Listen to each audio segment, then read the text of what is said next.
Hello, everyone, and welcome to Rocket Lasso Live. This is a live show where I answer Cinema 40 questions live from the chat from both Twitch and from YouTube every Wednesday for 2 hours, although we've been doing more like 3 or 4 hours in more recently. So we've already got a lot of questions popping up in both of the different chat windows, and we're just going to start. Let's start on YouTube this time. There's some typed out questions, so let's see what I can read from here. Let's see. Well, Michael has a question, which I actually might be covering in the new tutorial, but let's see. Can we control the growth or length of a hair with a fall off? It only worked when you typed in none. Actually, we're totally covering that in a new tutorial I have coming out very soon, probably in about a week. So that will be covered very soon, but I think I can answer it really quickly, which is not too bad. And let me show you the best way to do it, because it's just a one little chunk, so I'll show it. It's fine. It's a little sneak preview. So here we are in Cinema 4D, S22 or R22, depending on your preference. And if you want to control the hairs, the way I found if you want to drive it is we need to do it with a vertex map. So if we make a shape, make it, I don't think we have to make it editable technically, but I'll add some hairs, simulate. Hairs, add hair. Now we get these hairs. In fact, there's even going to be these in-between hairs. So we've actually got 50,000 hairs all over the place. You can do the cool stuff where you, unfortunately it doesn't preview, but in R22, we can go to editor and we can change this to hair polygons and turn on the enhanced viewport shading, and everything just looks way better and more accurate. And here's the percentage of hairs that are going to be shown. So we don't want to go too overboard, but we'll leave them a little bit thinner there. Oh yeah, we do have to make it editable because the entire point of this is going to be make that editable. And I'm going to subdivide this more because we need to control it that way. And if every hair, well, let's see, what's the best way to do this actually? I'm going to hit US, and just subdivide a few times. You see I'm getting more subdivisions. It'd probably be a good idea to regrow the hair from that point. So simulate hair object, add hairs. So you see we've got a bunch of different guides, but if I hit render, then we're gonna have all the in-between hairs as well. If we want to control this stuff based on fall off, I think we have to do it. I wonder if there's a different way. I'd love to figure it out, but we're going to control it via creating a vertex map. So we've got point mode, the object selected, select the set vertex weight, set to 0, and now we can use fields. So I can say use fields and just create something straightforward like a linear field. View it from one of the sides, T, grab it, grab the field, T for scale, just shrink that down a little bit. And now you can see that this is falling off on the vertex map. And inside of the hair material itself, we have two different settings, length and scale. As far as I can tell, there's not a difference between the two. I know they're supposed to be, but I cannot detect it. If somebody has an example of how they're different, I'd love to know. But inside of the texture here, we can add in effects and put a vertex map. In the vertex map, feed it whatever you want. And that should be based off of the field. There's a black to white image, which means the scale will be based off of that. Hit render here. And now you can see half of them, anywhere where it's red, it's 0. And anywhere that it's yellow, it's full 1. And we can get the transition in between. And that, of course, you don't see it in the viewport, which is the only kind of sucky part. But if we move our fall off, you could actually animate this. And as you animate it, that is going to be changing the position. In fact, you know what? This is an excellent time to show a quick little preview of what the tutorial is going to be. So everyone can see, because it's kind of this cute little animation. It's very cartoony looking, but let me see. It is Tutorial Tuesday link, and I did a render, and here is the final animation. So this is what we make in the tutorial. If you look at these sea anemones, you can see them, they're wafting, but then as the fish gets near, it automatically is triggering, and there's some growth on there, and then they fade away, and there's even a little bit of springiness on them, and the color changes, and it's all based off this kind of similar technique. So yeah, look for that in about a week, pretty much making that from scratch. That should cover that. Okay, jumping to Twitch to grab a link. Let's see. That one seems dangerous, but I like a challenge. How do you say that? Diasu? I'm not sure, but in general, how to achieve a pixel sorting look. I don't know if that's sorting or sort of look, but let's see what we got here. Pop open Oh, okay. I'm not entirely sure what we're looking at. So pixel sorting. This is not a concept I'm familiar with. Pixel sorting. Pixel sorting is interestingly a glitchy effect. So it was processed. Pixel sorting. Well, there's a bit of a technical breakdown.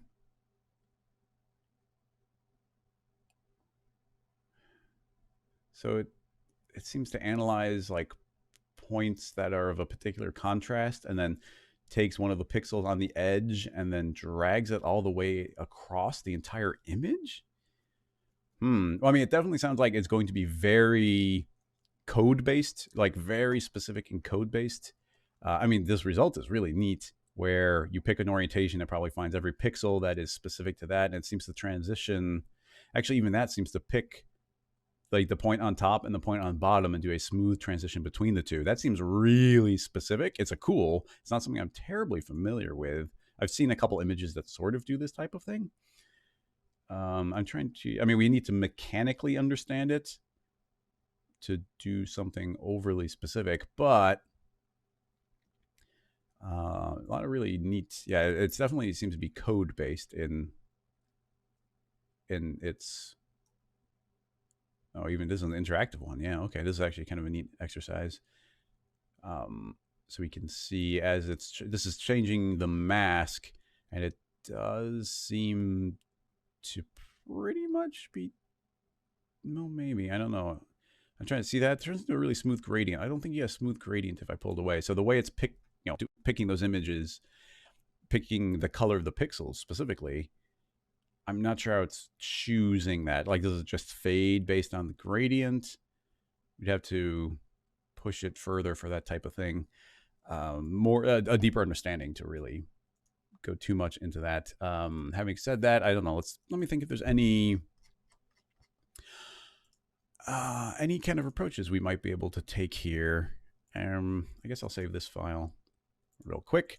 For anyone who doesn't know, people on Patreon get access, well, at a certain level, get access to the scene files that I save here. Oops, I made this folder. I accidentally put this folder in the wrong one. Delete. That's supposed to be for the Tutorial Tuesday folders.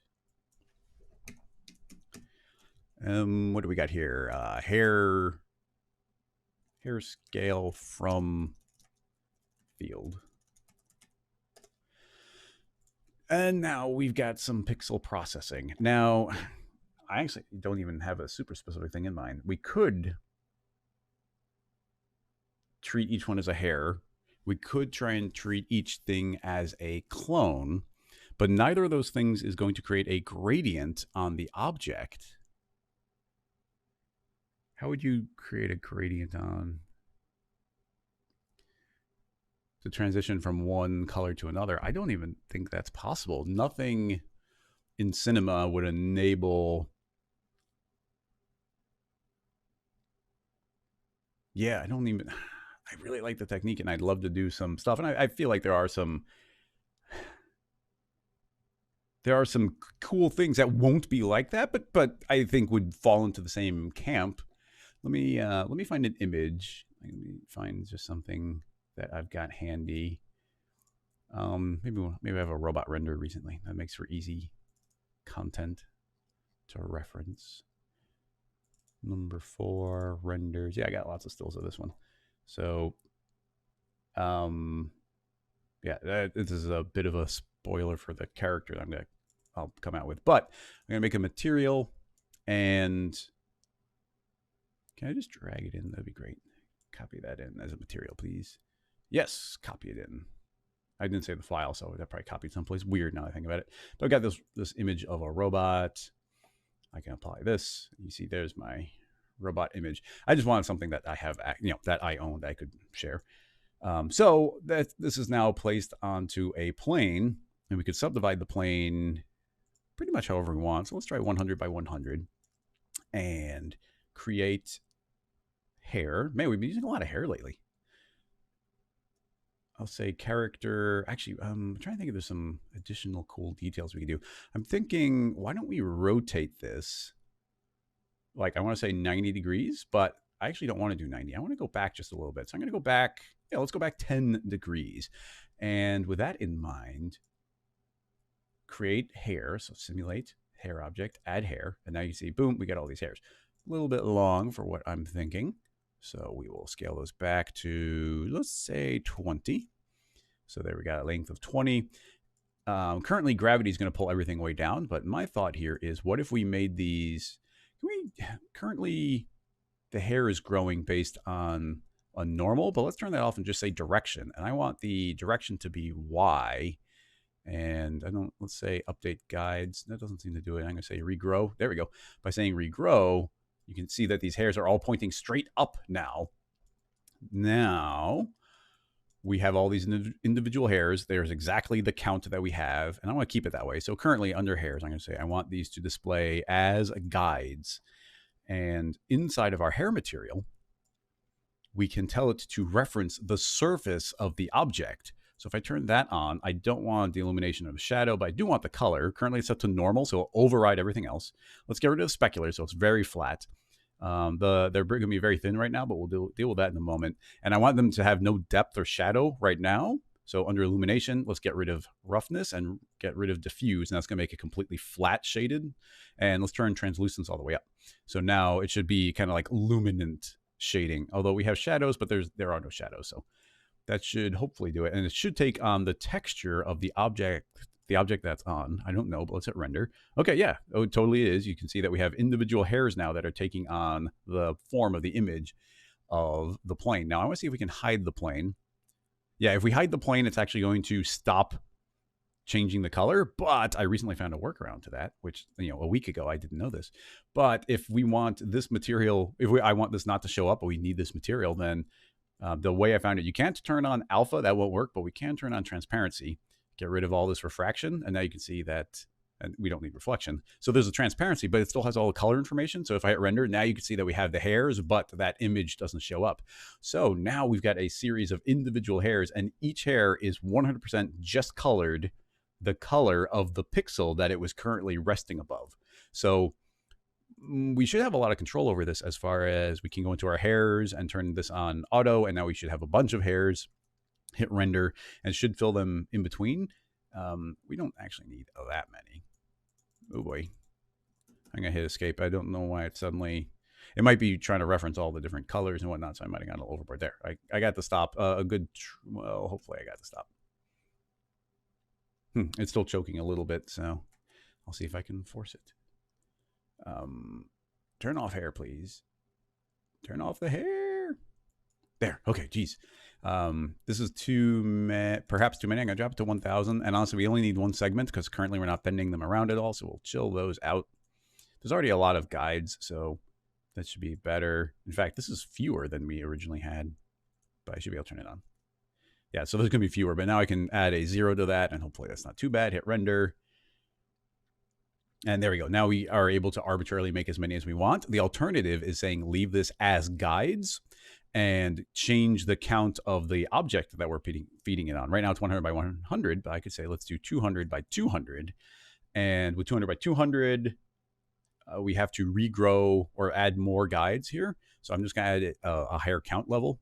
So I'm going to say I want a bigger number, and now you see it jumped up to 40 instead of 10. So now you see there's a lot more, but it's once again as hairs. You can see individual hairs are creating this. With all of that in mind, we can go into the hair material, and there's a couple things we can do that might be neat. Under thickness, let's not have them taper, so I'll set it to 1:1. Now you can see there's a little bit more thickness to it. Let's zoom up a little bit, see what we're getting here. You see we're getting these individual hairs, which each have the color. And, we can make this as thick as we want. So yeah, so these can start overlapping. You get this kind of cool pixely look, which is interesting. Yeah, it's interesting in the way it's layering up, but it does become sort of a pixelated image. Now, we do still have all the functions that a hair have, so it got a little bit thick here in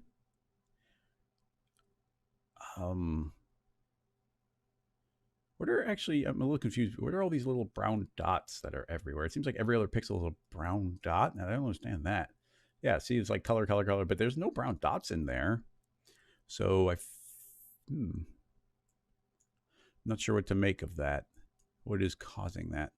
I mean, it could be that some of them are not sampling, so it's defaulting to this. So as an experiment, let's make that green and see if every certain number, yeah, they're turning green. So for whatever reason, some of these are not sampling the pixel information very well. And it could be like some sort of, like it's perfectly aligning and falling in between pixels. I'm not sure. I am not sure. I'm going to, there's a lot here, but I'm going to try framing forward one. I just want to make sure it doesn't take too long to calculate. We did drop the count down because I do want these to be able to animate. So let's see. I don't want to go too crazy here. I'm actually going to decrease our count to 50 by 50. So there's going to be a lot fewer, and that should automatically drop our hair count. Yeah, that's now dropped this down to, is that correct? 103? Yeah, that's not correct. So let's reroute and regrow and set it to new, reroute, regrow. Oh, and put a bigger number. Uh-oh, what did I do? I broke it. I keep doing this. I want to go to the polygon vertex. I want it to be a new mapping, direction Y, big number, but it keeps on clamping my number to the smaller thing. Oh, there. Ha! I clicked so quick that Cinema didn't acknowledge it, so the number was down. So that's my fault. There we go. Sorry, silly little mistake there. Now, now these are larger, and it seems like we're not getting the brown, or in this case, green ones anymore. So we have control over that. But having the more pixelated one, I think we might be able to get more abstract. So a couple thoughts. One is we can go into the color and put a little bit of gradient here. In fact, let's go overboard. I'm going to make a black to white overlay, well, a black to white gradient. And with that, if we go into our surface, this is blending on top of all the other layers. So I could say I actually want this to overlay on everything that came before. So these actually are going to take on color, but they're going to have their own gradient. So that should be doing its thing. But I think maybe the gradient's a little powerful. So I'm going to grab kind of a couple of gray values instead. Because overlay mathematically is very strong. So let's distribute the knots. So we go from gray to gray. That seems to work a little bit better. It's going pretty dark. Let's go a little bit lighter. Yeah, so you can see we get this gradient. I could invert this gradient. It'll get darker as I get to the tip. It's just kind of a fun little additional thing that we can put on here. Now I did drop this point count. I don't want to invert that. In fact, I don't think I actually want to overlay. I just wanted to throw that out there.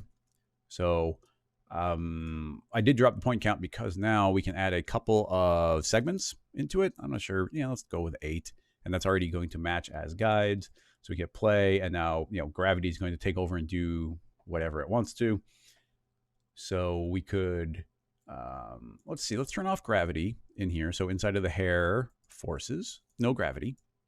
And now they should just sit still. But we can control it however we want to with wind. We can control it with some turbulence. I always like some turbulence. We'll turn on a little bit of turbulence here, and you can see everything's going to start wiggling a little bit all over the place. So now you can see we'll get the image, but it's going to be turning into these little wiggly lines. So that's kind of a little bit different. We can go into hairs and make them be auto, which means we can make exactly however many we want. They won't be based on the guides anymore. So we can set those to, now we can see we got more. It's going to feel a little bit more like a grassy field, but you can see we get these layers. And then I'm pretty sure that we could do things like create a image. We could create a light, and let's create a shadow. Actually, I'm curious if this previews the colors properly. So let's go to editor, show the polygons, turn this on. No, that's also not showing off the colors, and we're not overlaying. That's too bad. Every day we're using hair all the time, but we're not using any of the new hair features, unfortunately. So, so I wanted to see if we can get these to self-shadow themselves a little bit. So we'll pull this over and turn on a shadow. Hit render. Yeah, there we go. So now these are shadowing on top of each other. So look at this nice layer of depth that you get as they layer up on top. So that's neat. Let's create a few extra hairs. I'm going to add a 2 in front. We'll double the count. This should fill it up a lot. Yeah, nice and fuzzy. It starts feeling pretty soft. And so we can do that. That's with using turbulence. You've got, of course, all of the features that hair has, which are things like frizz. We can turn on frizz. Let's add a decent amount. That's probably too much, but let's hit render that. Yeah, completely crazy and random, and you're going to feel the fuzziness more and more. And of course, you have complete control over the thickness. Right now, we made it pretty. Each individual one is 2 units wide, I think, but that doesn't have to be as much there. I'm trying to think of where else I might go with this. Oh yeah, actually, I do remember what place I wanted to go, which would be. Let's see if we can control. Let's see if we can control our scale or the length. So let's try scale. I'm going to try controlling the scale with that same image. So I'm going to feed it that same image. And that means the darker parts should be shorter, I think. And the lighter parts will be longer. As far as I can tell, actually, it is working. You see these yellow ones are really long and these ones in the corner are pretty dark. Just to make it a little more blatant, I'm going to turn off the light so the shadow's not there. And actually, it's harder to tell. Variation 20%. Here's the contrast. Those should get really small if it's black. Let's zoom up, see if we can see. Actually, it does seem to be previewing that pretty well. Yeah, those are little stumpy ones, and then boom, bright long ones. So yeah, you control the length as well. So if this had a little less frizz, then this might look a little more organized. So yeah, those start getting longer. They're more prominent. There's this variation built in. We should turn that off. So this is purely based off of the image. And yeah, that's interesting. I think the scale can actually go above. Yeah, we can say 200%. So this will have a lot more of an effect. And yeah, that can get weird and interesting. And of course, I like the shadow on there. So we'll turn that back on. Should give us that little bit of depth back in here again. And combine it with frizz or turbulence or whatever you want, just to make it do various weird and interesting things. I'm trying to think of, like I said, we can't pull we can't sample 2 different colors and transition between them. We can do things like lighten it as it goes on, and potentially we could manipulate the scale in additional ways where maybe I'm going to try feeding this image into a filter, perhaps. So we'll put it into a filter shader and drop the saturation down. Oh yeah, you can even see it changing in the viewport. So that's neat. We do get that bit of feedback. And I'm going to deselect so we actually can see them directly. And now we've got a curve. This is the only way, as far as I know, to manipulate the curve color in Cinema, but now you actually get an arc. So I could say I actually want everything to be completely flat unless it's a certain length. Oh yeah, look at this great control that we're getting. Actually, as far as I can tell, as we pull this, if it's at 200%, it seems like they're going negative length. Yeah, that might be because I pushed the scale to 200%. That might be confusing it. So let's say 100. And now back in the scale, let's see if that's not confused anymore. So those will just keep shrinking. No, they do still go negative.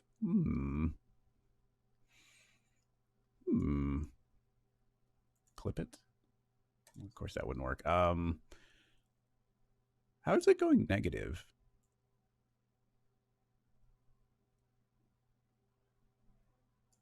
That's interesting. Yeah, well, an alternative. Maybe it's because there's no number back here and it just keeps traveling. I'm not sure. I'm going to select both of these points and say I want it to be linear. And now I can create another point here and just flatten it in there. Now you can see that the hairs are only growing on bright parts. So if we get rid of the frizz and just let these travel up, now the bright parts are going to show up and everything else should be kind of blank, in which case I probably do want to see the image behind it if we're trying to emulate the effect a little bit. So I'm going to turn off the transparency. And now when I render, you can see, yeah, actually that's kind of cool. Now you can see that brighter parts are going to begin stretching in a particular direction. And that's kind of cool.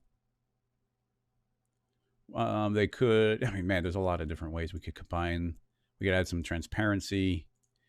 And this, yeah, this travels over the course of it. So we could say that it's, oops, that doesn't default to a natural clamping number. So we can jump that up to something. Let's see if it did that correctly. Yeah, so they're going to fade out as they go up. So it's almost kind of like a fiery burning effect on top. Let's add some more hairs. And Add more than double, and yeah, they're gonna start bleeding into each other. That's kind of a weird abstract-y type of thing. I don't know. That's cool. It's not, obviously it's not what we were seeing in the reference, but it's as far as I think we can go in cinema without writing code. A little bit of frizz just to get that variation. The light is still creating that depth. So actually, I should turn that off. I'm gonna turn off the frizz and the light just so we see it very flat. And yeah, so this is more the natural image. So yeah, if I was trying to do this in Photoshop, I'm not sure how I would potentially do it. So it's kind of cool where these different isolated elements are growing. And yeah, stylistically, I feel like there's a lot of potential here. If we make this a lot thinner, we'll set them to 1, just see what that looks like, but probably won't go thinner than that. Yeah, so they start, being a little less. But if we push it further, like 0.5, 0.5, I'm not tapering them. That would be another variable we could play with. But I'm going to add 3 times as many hairs. That could start getting dangerous. I'm going to, pull back on how many it shows. But yeah, there's way more hairs in there. We're thinner, which means we should have more kind of resolution to what we're throwing at it. Yeah, you can see how there's more detail on those individual ones now. And yeah, that's neat. That's cool. I'm not. It might not be exactly what you're going for, but I think it's a fun technique and thing that we could layer up and make some interesting images. Yeah, I was actually experimenting with a little bit of this stuff somewhat recently, but not specifically this. And yeah, that's I'm not sure what to make of it, but that's pretty cool. I wonder if we could feed. Is there any reason we couldn't feed a video in here? Yeah, just for the experiment. Why not? This is looking fine. I'm going to, because I want to save the image for anybody who's doing this. I'm going to save project project with assets, and save that into episode 17. Oh yeah, this is the project name, so I'll just name it. Yeah, it'll be numbered.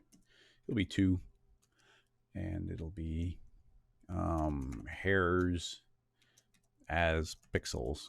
Good enough. Hairs as pixels. Now, if we can get an animation going, let's see. I've got a turnaround of this character that I haven't posted yet, but here is a little spin around of the character, so we can use this as a quick test, I think, and it does loop. So that is what I'm going to, I won't be saving that. The file will be too large, so I won't be including that, but let's switch this out for an animation. And yeah, I'll just load that in. What's the best way to do it? Actually, I'll just have to track it down manually. Renders, turnaround. Don't copy it over. So there's that. The animation should automatically be going up to 180. I don't want to take that long. So let's speed it up, actually. I'm going to say movie frame rate is 60 frames. So it should go through twice as fast, which means it should be done at 90.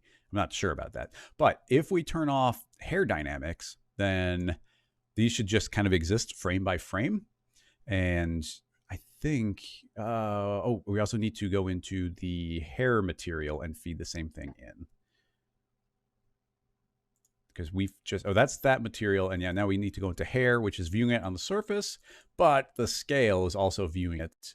So we have to go into here and also make this that same animation. We can actually find it if we go to this little Torland, you go to bitmaps, and here's everything that you've loaded in. So I can click on that same animation, and that's popped in. And we crashed. Didn't like that. Maybe you can't feed movies into that material.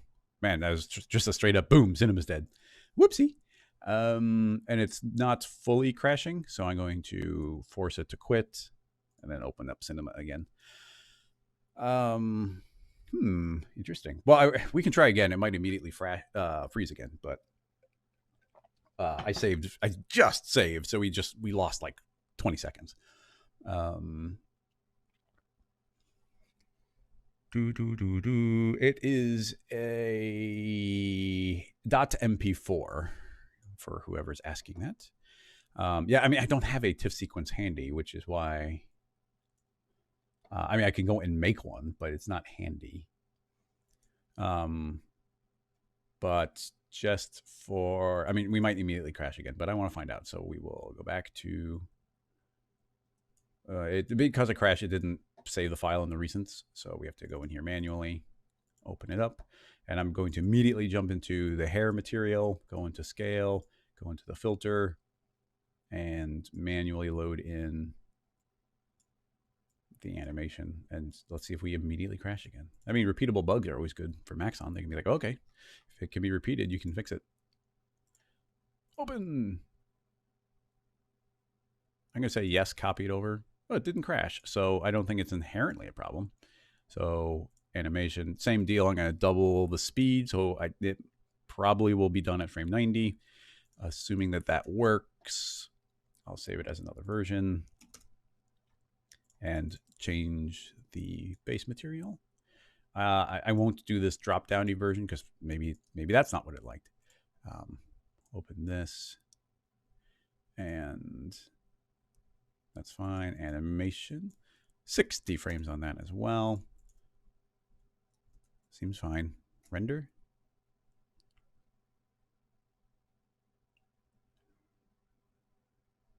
Oh, yeah, rendered. And then we got these little streaky things. So let's see if it comes out as an animation. I've got a little perspective here and whatnot, but let's not worry about that. I'm not going to do anything crazy with the render settings. Let's do 1080 by 1080. Just make it square. And we'll zoom up. Just I'm not going to be perfect with it. That's completely fine for me. Send it to the picture viewer, and let's see if it can handle a few frames before we'll take a look at it. And yeah, I'm mostly just curious. Oh, I didn't turn on the animation. All frames, please. The actual frame render is pretty quick. It's just a calculation time to get there. We could cut back on the number of hairs, and that will speed it up. Let's see. Is that a thing? Yeah, there could be a million ways of doing this in other software that I'm not familiar with. So Tobias is saying there's something called CC hair in After Effects. Entirely possible. Just not something I'm familiar with. I just realized, I don't know if it have an effect, but that's looking cool though. I might not have turned off dynamics. Yeah, we lost the dynamics weren't turned off because I crashed, and that was one setting I forgot to put back. So these actually might be dynamic hairs. So like given a few frames, they might dynamically start falling, which would be weird, but it also might be refreshing them every frame. Actually, we turned off gravity, so in spite of them being dynamic and maybe taking a little bit longer to calculate, I don't think they're going to fall over. So let's just go for a few frames and see how it looks. Trying to think. Oh, yeah. Turbulence is on, so look, we are getting some wiggles in there. Can you do that with CC hair? It's entirely possible. I just don't know. Leo, if I scale the hair, the shape gets preserved. The length, the hair gets cut. That's what, I mean, maybe it happens with straight up hair, but as soon as you start giving, here's the thing. Leo, here's a test for you to do, because I don't think it'll happen. I can't do it while it's rendering. Go ahead and give it like a weird shape. Like give it like the shape of a leaf. Like so you change the silhouette of the thickness of hair, and then go ahead and do a different length and do a different scale. And the whole leaf is going to be there. It's just going to be shorter. So it doesn't like chop the leaf in half. And if it's not doing that, then what is the difference? Trey, that's true. Like Nintendo 64 Fire graphics. So I kind of like the idea that these are kind of dynamically reacting and falling. Yeah, frame sequence could have worked. This is, I just happen to have an MP4 ready to be uploaded. Let's see. Yeah, there's definitely different ways. So somebody asked a question for it to be done in cinema, and that's what we tried to figure out. And hey, you never know what you're going to figure out when you start tinkering around with things, especially inappropriately using things in cinema could lead to some pretty cool outputs. Like these are, I mean, here maybe the After Effects one can do a lot of parts of this, but I don't think you get the hairs to cast shadows on the hairs. I don't know if they would be able to dynamically react to like this wind, so we can have this wind. If I made this turbulence stronger, then these could actually look kind of like flames, even though the pixels are going to be moving across. So I don't think you get great coherence between frame by frame. But there might be a lot of effects that you could push further. And then here we are just using the straight up cinema hair renderer. But good chance that we could, we can just change a couple checkboxes and then make this all geometry based, and then they become splines, and those splines could be driving other effects or be something that particles are generating off of. I don't know. I'm not saying it's better to do this in Cinema than in After Effects. I mean, in After Effects, it'd probably be chewing through these frames in no time. But I think there's a couple aspects that you could push it further in Cinema than you would be able to in After Effects. We don't want to just sit here watching a render the whole time. So let's see what we end up with. Wow, that's working really well. That's pretty cool. And yeah, I don't know After Effects very well. I can just kind of tinker in it. But as a post effect, this is pretty neat.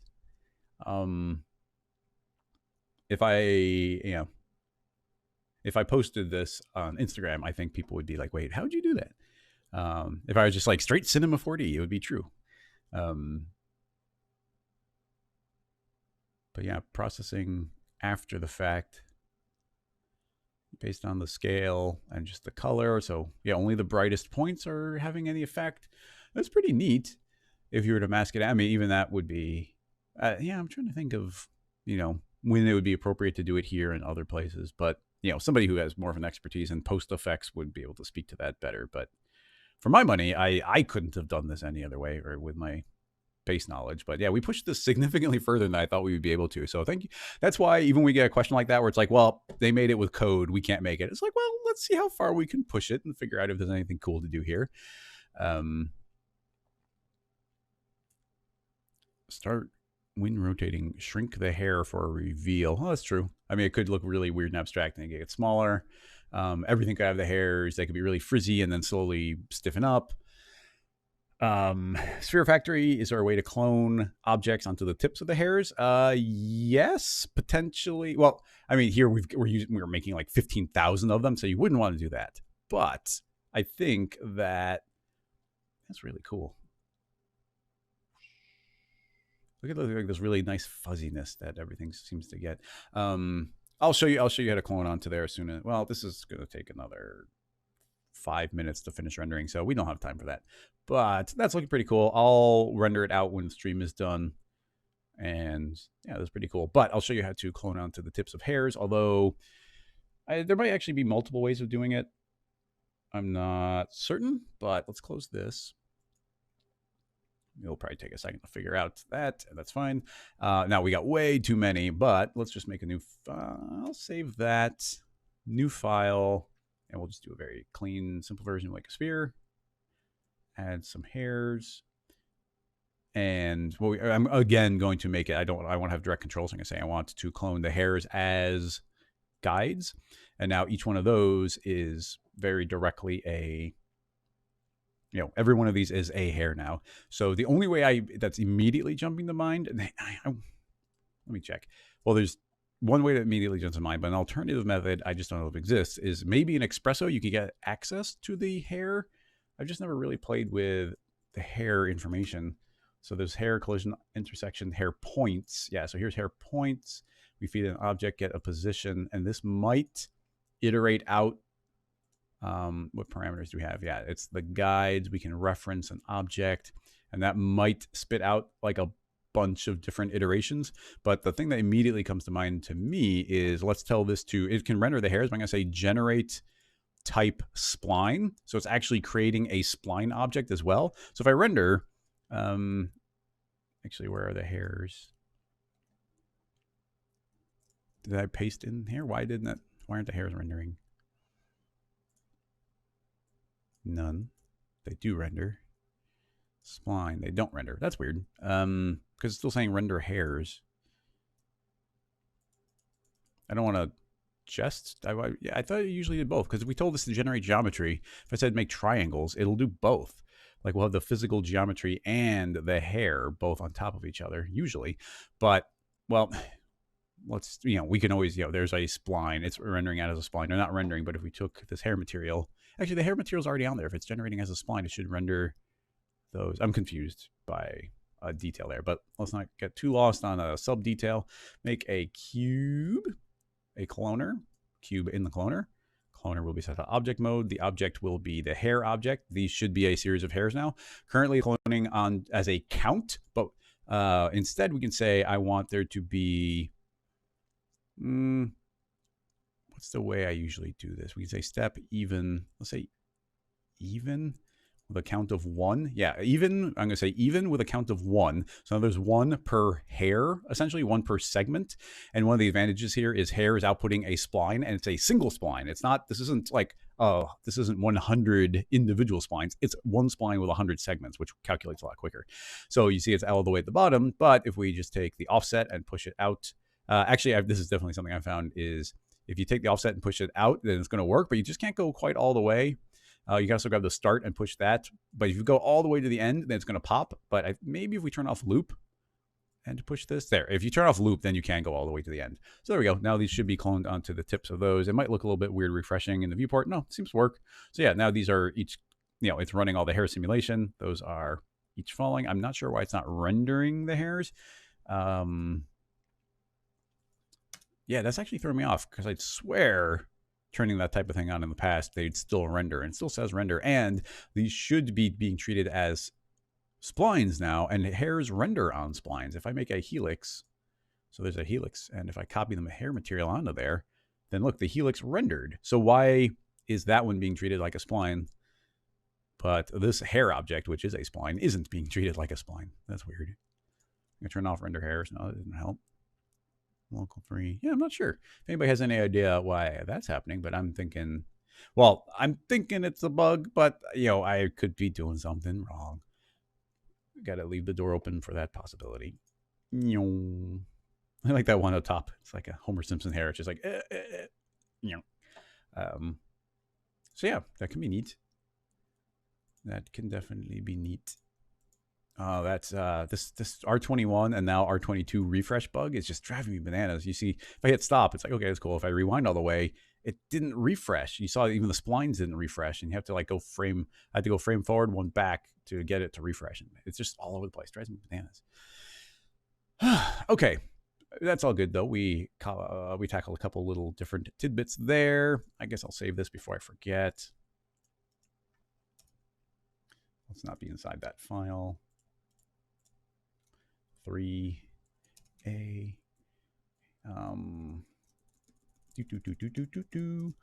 clones on hairs. So let's try and tackle some more information. Some people were quick on the draw. You can tell when I'm wrapping one up, but you never know if I'm going to say like, wait, one more thing. But Mick, what do you got? Could this effect be done using different layers of exploding cloth?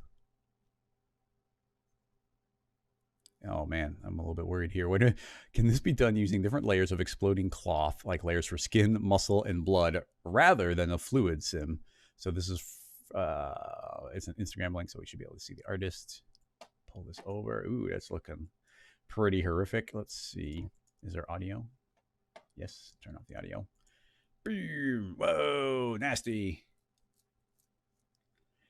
Okay, so this is from Tyflow, and I'm guessing we got some Houdini going on, but I'm not sure. Yeah, from a 3D scan, whatever Phoenix FD fluid simulation is with advection, it's all over the place. So they're doing a lot of crazy things. Oh, Autodesk. So I guess this is Maya. Oh, it also says 3D Studio Max, so it might be a big combination of different things. Man. So if we're avoiding doing a fluid sim, and which I wouldn't even attempt, like the particle counts would get crazy right away, even for something like X particles. Man,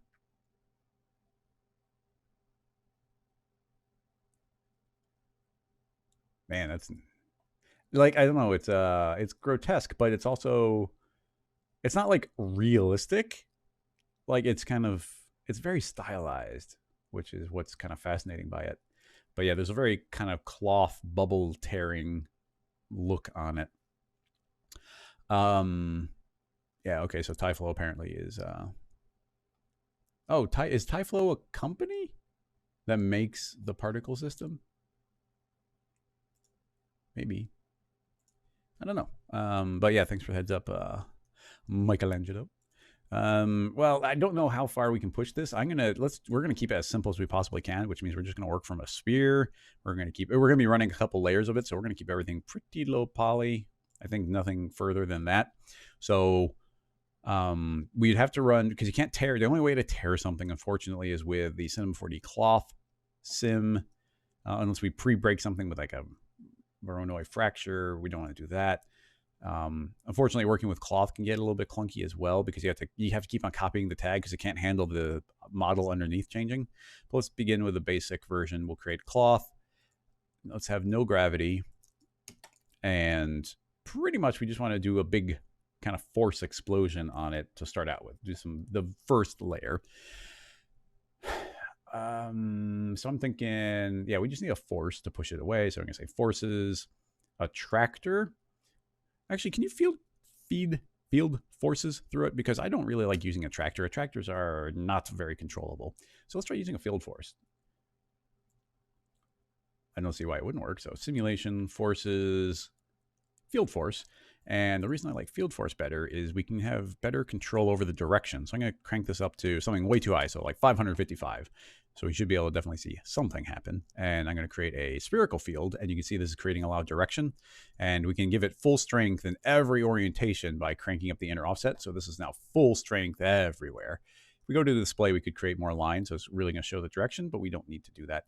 And if you know me, you know I like to do a cross section here. Maybe not that. Let's see, X. X is the one I want to be 0. So now you can see we just get a slice, and I'm going to turn off display vector length so we can just see these individual little cuts going everywhere. Now we'll grab, and we can see now that my spherical field was actually a little too small, and we'll even push this to 300 by 300. See how, like, look how much information you get by doing a cross section. If this wasn't the entire box, you see it's like, oh man, that's a mess. I don't know what's going on. But if we do a cross section, and now we can see all the different directions and just know it's happening everywhere. So you can see everything is pointing outward or possibly inward. I'm not sure. It should automatically have it applied. So I'm going to go 1 frame. Nothing seems to happen. 1 frame. Okay, hit play. Does this need to be made editable? Yep, apparently. And now you can see immediately this seems to be pointed inward and it's crumpling it, which is fine. I thought it would be a lot stronger, but apparently not. So this is backwards, but now that we're in a field force, we can change the direction just by going to the direction tab in the spherical field and invert the direction. So this should push outward, and now we should see it trying to inflate a little bit, but it's going to stop it from doing it. So now we have the ability to create, let's go to the tag and do a tear, and now it's going to tear if it goes beyond, if it stretches to 120%, which might not be enough for it to currently tear, and we won't be able to see it unless we create a cloth NURBS. Hold down Alt as you create it, and it'll automatically turn into a parent. Don't want subdivisions, and that's all we need. So let's go forward a couple of frames, see if it's enough to tear. It's not quite enough to tear here in the center. So we either need a way stronger force. I thought 555 was too much, but not enough. Let's go 10 times as strong. Push. Boom, instantly exploding. So somewhere between the two. Let's try about 1,000. Yeah, it's snapping those. It's not terribly organic, but there's a lot of things we could do to add in potentially that kind of organicness. Let's try 777 just to get kind of in between. Boom. Okay, it's kind of ripping it apart. Boom. So there's a lot we can do directly with the cloth. Currently, it's very stiff. I'm going to pull way back in the stiffness, and the flexion should be how much it's trying not to rotate, but we want it to rotate a lot. So I'm going to give it 1% of that. And when it comes to bounce and friction, these aren't variables. We don't care about those.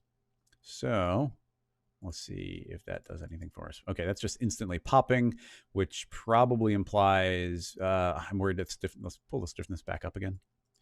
And now we can see that those will go, but hopefully they should be more bendy.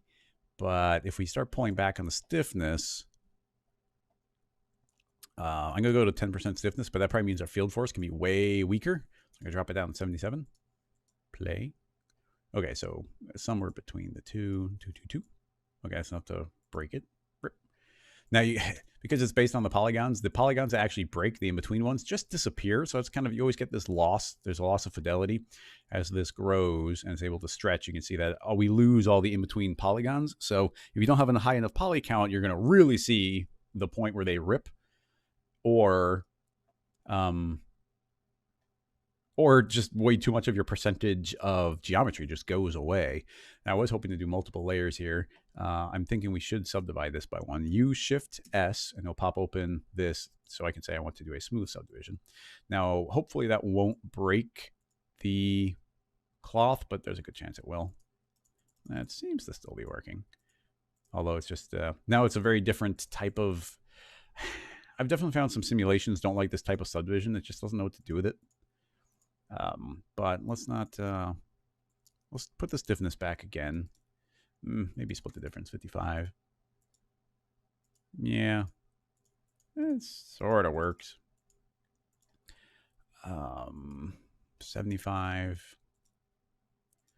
I mean, changing stiffness doesn't really feel like it's a thing. Let's leave that up, and now we can just play with the strength overall, which probably means it's not, actually it is strong enough to break it. But the way it's popping these in-betweens are very interesting. And then we can make vertex maps to do variation on it, or in the field force, put some sort of randomization. In this case, random. So we make a random field, and you can see this will, let's set it to add to the effect, and currently it's set to Perlin noise. I can increase this until we can see a little bit of uniformity like that. You can see that he's kind of started having a pattern to them. And now there should be a little bit of variation in the directions that's getting pushed. So hopefully that we can see, hopefully it won't tear quite so uniformly. And I'm thinking we should jump up the tear quality, or the tear strength, less likely to tear. Yeah, so it's, man, we're working in a very tight margin here. You can see that it is starting to tear, but it's not enough. It's not enough to fully break it. This random is strong. I'm going to pull back on that because I want to make everything stronger. I don't want random to become overwhelming. Yeah, it really kind of is ripping. Now, is that a bad thing? Maybe. And it goes to the subdivisions. We could just put in a different type of sphere with more subdivisions. Let's see if we can do that. I'm going to make a icosahedron again. I want more subdivisions like that. Make it editable. Can we just steal the dynamics tag? The cloth tag? Hope so. Still seems to be running. Yeah, okay. But yeah, see, do you see instantly that this shape of triangle, it just seems to like it better?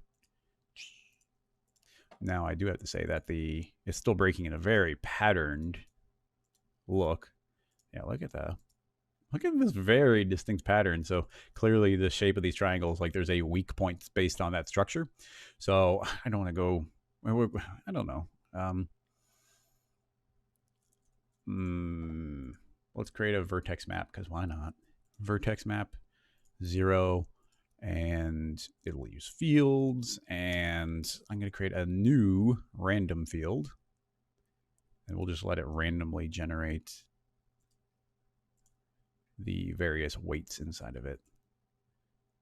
Why is it not displaying? Okay, it can't display it if the surface is on, so we'll turn that off, and then we'll get a little bit of uniformity on here. Yeah, just enough so we can see it. So now you can get strong and weak points going throughout it, which hopefully means if we feed that into the different amounts, we could put it into, say, the stiffness, and that should maybe make it easier to break in different areas. I mean, it definitely did tear in some different areas, but that's one spot. We could also potentially put that into the tear, which will make it, the threshold's lower on the tearing, but I'm worried it's going to make it too low, or it's a multiplier on top of it, apparently. Or no, actually, it does seem to be, that's interesting, because it seems to be ripping, because you can see certain ones are coherent, the others are just stretching between them. But yeah, that's kind of weird. So we can't put it inside of tear, apparently. So we'll put it back in stiffness. That one seemed to work all right. Rip. And yeah, okay. I mean, well, there you go. A little bit of variation on that. Those will pop. Now, if you're going to make it look, let's see if we can make it, maybe a little more stylized, and see if we can start layering these. So I'm going to make this 4, because there's a good chance we'll freeze up doing some crazy simulation stuff, especially if we start worrying about them interacting with each other.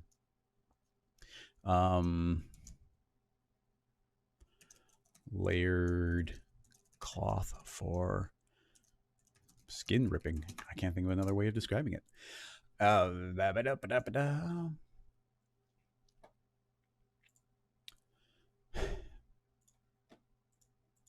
Okay, so that's happening. Fine.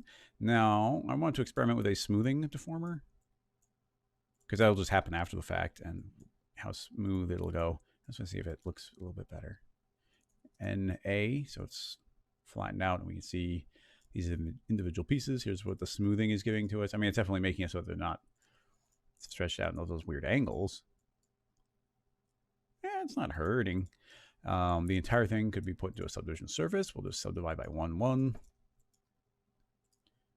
And then, yeah, ew, that looks grosser already because you get these curved edges. So it's just like rip. So that's kind of terrible. Terrible in the exact type of way we want it to be. I'm going to shrink this random field a little bit, about half the size. So maybe we can get a little more break up on those edges. Rip.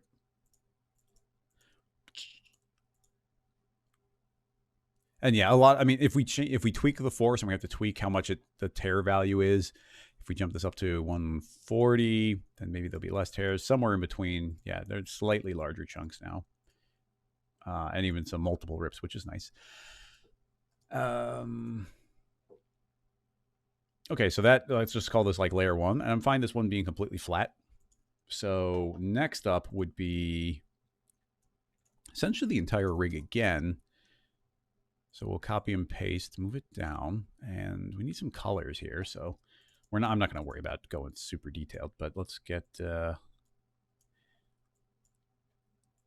trying to think. Let's instead of being this being flesh, let's make it like a fruit. Let's make it like a kiwi, because there should be some fun colors to kiwi. We'll go for a nice kind of warm brown color. And the reflectance will be very wide and flat. There you go. Very, very friendly color there. And that'll be the outer layer. And then this we need to hide the first layer. And the second layer, make it smaller. Can we make it smaller just by scaling it? Let's turn off some of these NURBs. Select all of our polygons. T for scale. Nope, doesn't want to scale down. But can we just steal off the cloth tag, scale it down, and put it back? Yes, we can. So now we have a second layer. Now turn on this, and I think one of the one of the things we don't have to worry too much about is we just add some thickness on here. So I'm going to add on a couple layers. Let's add on enough so that it just barely, we just want it to barely not escape from there. Let's make kind of a kiwi green. Something that looks delicious. Kiwis are very nice looking fruits. The colors are so vibrant. I don't know. I feel like I'm just going to eyedrop a kiwi. Kiwi images. I'm going to put on the screen. Hopefully I can eyedrop from over there. Indeed I can.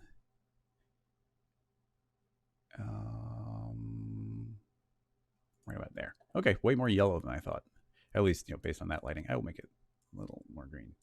Yeah, definitely there's more yellow in there than I thought there was. And the inner part should be shiny. Reflectance. Oh man, why are we not using reflectance workflow? Because it looks so cool. I guess there's a default reflectance, so let's use a reflection. Be gone with you. Show this.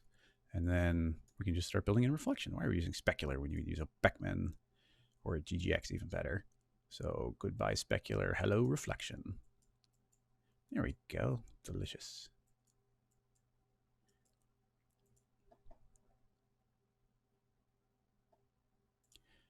Let's do a dielectric and let's see, what's closest to a kiwi?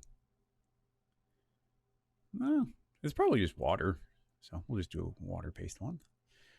More reflective. Nice. Now we're not going to worry about some trend. I mean, I guess we can put a little luminance as a way of, when I'm just worried about the way it looks in the viewport. So we can put a little bit of green just to make it look like it's got some subsurface scattering inside of it. So that becomes this will be a second layer. Now we're hiding the first, but they're both calculating. So let's save that and let's just do a couple frames and see how that looks. All right. The smoothing is getting rid of the thickness, but that's pretty cool looking. We need to we need the inner part to be a lot smaller, or better yet, let's scale it so that the outer part is the one that's bumping up against our mesh. So T for scale this up, and now you see it's barely inside. And now the thickness we can see will be on the interior. Actually, let's even add the thickness on after the pop, because we can just judge it from that. So I'll drag that back on, play, let that rip. And now with the cloth thickness, we can say, let's go negative. Yeah. And now we can, yeah, there we go. We can interactively be like, okay, cool. There's that goo like that. And let's do another layer of it. And this one, it's going to get a little bit more difficult to see. So let's go to our lines. There we go. So that's what we have to shrink this one to. So T for scale, shrink that to about there. And repeat, put this back up. This one, I just want the inside to be a little bit lighter color because the inner part of the kiwi is a lighter color.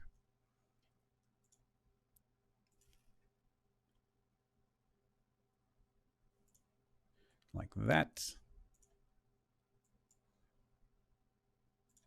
And that can be put on here. And that will also have thickness. Let's see how far. Yeah, that one could go pretty far. I guess that will be our 3 layers right now. So NA, we see the other thing. Let's see. Let's just turn all of them on and see how that looks. So this is without the subdivision surfaces. I'm going to hit save. Let's do a couple frames for. Okay, it's not too slow. What did I do? Oh, it looks like I accidentally pulled the selection tag off. So I just drag that back on. Let's make sure that that is linking to the correct vertex map. Correct vertex map. Save it again. Play. Rip. I feel like we're not seeing that inner one. Hard to tell. I guess we are. It's just flying out really quick. Now, all of them are probably ripping in the exact same way, so we definitely should grab our randoms, and we can randomize this by just changing the seed. Type in num in the seed, and each one has a random seed. And it'd probably be good to even rotate the polygons a little bit, because while this is going to tear differently, it's not going to tear that much differently because they still have the inherent natural like positioning of those polygons. So I'm just going to spin that a little bit. Select this outer one, which we can't actually see. Select that. Spin that a little bit. And does that make sense? Why do these seem to be intersecting? Maybe when I copied the tag from one to the other, it stole its scale.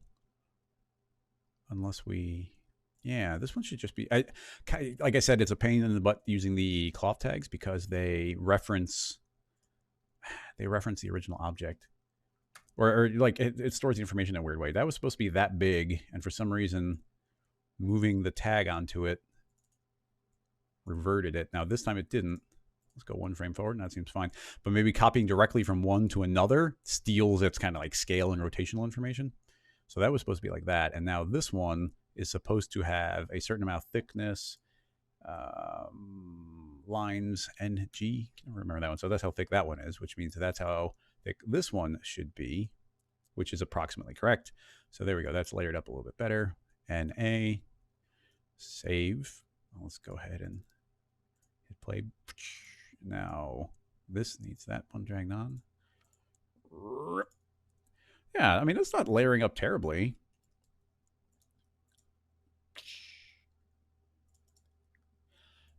We don't have that much volume to it. Now, I mean, we should, let's check. You can see that the smoothing is like doing a lot of work for us here. So we could start pulling the stiffness back up, and you can see it's going to kind of like reinflate it a little bit, depending on what you want that to do. So definitely keep that in mind. I do like the smoothing it was doing on the outer one. but we can make that a little bit more relaxed here. And I'm thinking if we want the interior to have a little bit more, we might be able to make more than one. They're not interacting with each other, and if we're not worried about them interacting with each other, then I'm pretty sure we can just put like a second one, and let's rotate that to another arbitrary angle and put this back on. And this one can have another random seed. It's still calculating pretty quick. We're a little away from real time. Well, that's weird. Why did that one lose its tag? Does making a undo? That one's fine. But if I drag and copy, that's super weird. Because look, that one, why did it lose its tag? What did I do to make it lose its tag? That's weird. Pull that off. Rotate. And copy back. Oh, super weird. Play.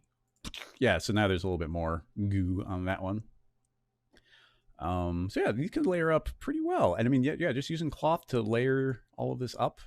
If we're not worried about them intersecting and colliding too much, the smoothing's doing a pretty good job there. Let's see if the subdivision surface is even needed.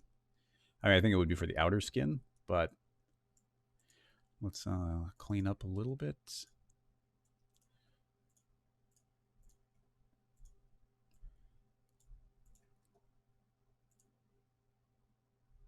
How much are they subdividing? Is it 1? Yeah, 1. So hopefully it doesn't slow down too much. Save. Yeah, still running reasonably well. Yeah, it's not bad. I mean, yeah, that one's still very triangular.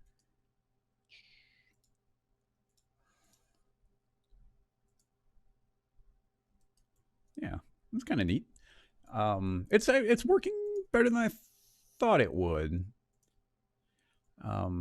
I mean, these even do have the potential of tearing more after the initial tear. And on top, I mean, there's a lot of different things we could do. Let's save this as another iteration because I like where that's at.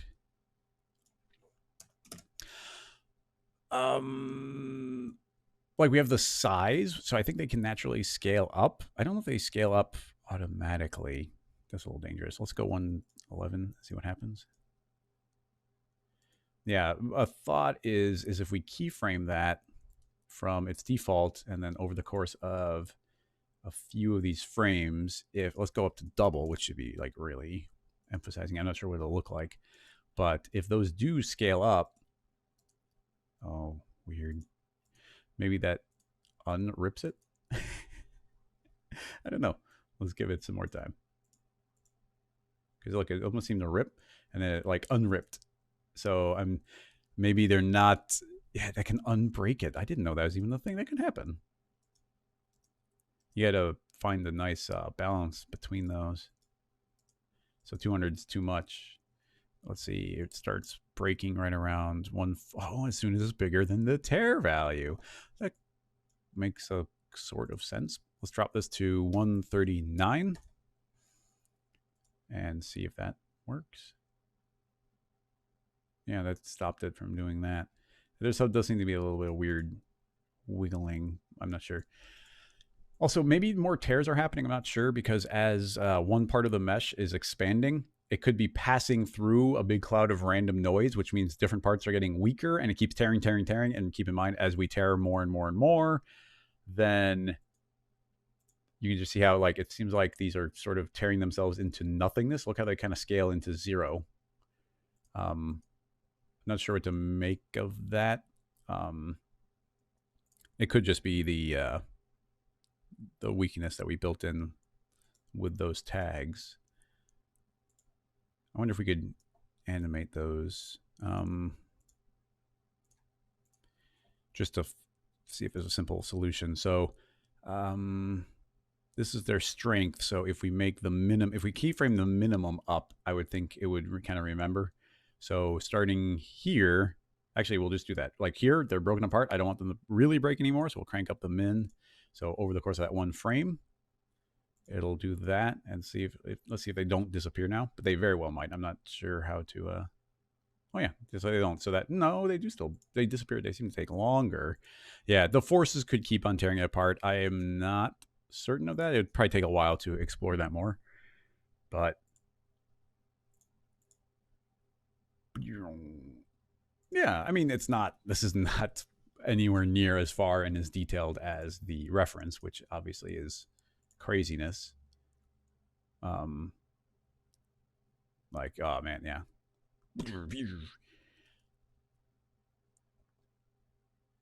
I guess out of curiosity, we could just for fun, just for funsies, I guess we could also turn off the field force. So it should explode in the beginning and it will just animate the field force being weaker. So let's go bam. Now it's broken. Grab the strength and then say 0. So now they just have whatever information's inside of them. Oops. I saved over the same keyframe. So it's going to be 150 and then suddenly be 0. Let's see if they still keep ripping apart. If they do, which it seems like they are, yeah. I'm not sure. It could be, yeah, the stiffness is still got the vertex map. I don't know. I don't want to get stuck on that detail. But anyway, a thought I had was we've got the spherical field and it's kind of bursting right there. But what if we make it just burst from one little spot? So let's add this is a spherical field. So I don't want it to go on forever. So let's mask. I'm going to create a layer and put the random and the spherical field inside of it. And we will mask the layer. Can we not put a mask on a layer? Seems like pretty basic thing. Okay, yeah, there. That was being weird, but I'll create a second, the spherical field. This will be the fall off.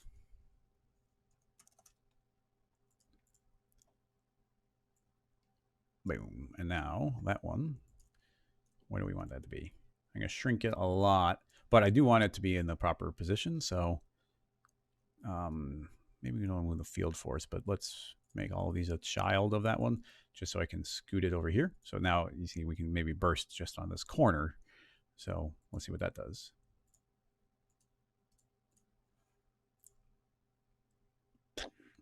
Ooh, not bad.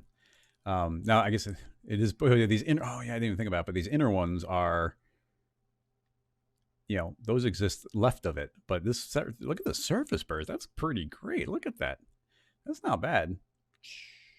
Now it is passing through the other one. I don't know. I don't know what your possibilities are for. I don't know what your possibilities are for making cloth collide with cloth in that sort of way. Seems dangerous. I really don't want to turn it on during a stream, but yeah, it's pretty neat. And, you know, so the thought here goes to, that's a burst, but we could say, so that's right in the beginning. How long does it take to kind of take effect? Not long, like 9 frames. So right here, we could say, okay, cool, that's fine. You've done your job. Size. Oh, let's make sure I change the time 1 frame forward, and it's going to shrink to nothing. So that's a kind of a mask multiplying and everything. So the force should end right there. So burst, you get that little rip, and then that should be done. It's not, oh yeah, see, everything else still pops. That's so weird. Yeah, I'm not sure what to make of that. But having done that, we can copy and paste that entire spherical field again.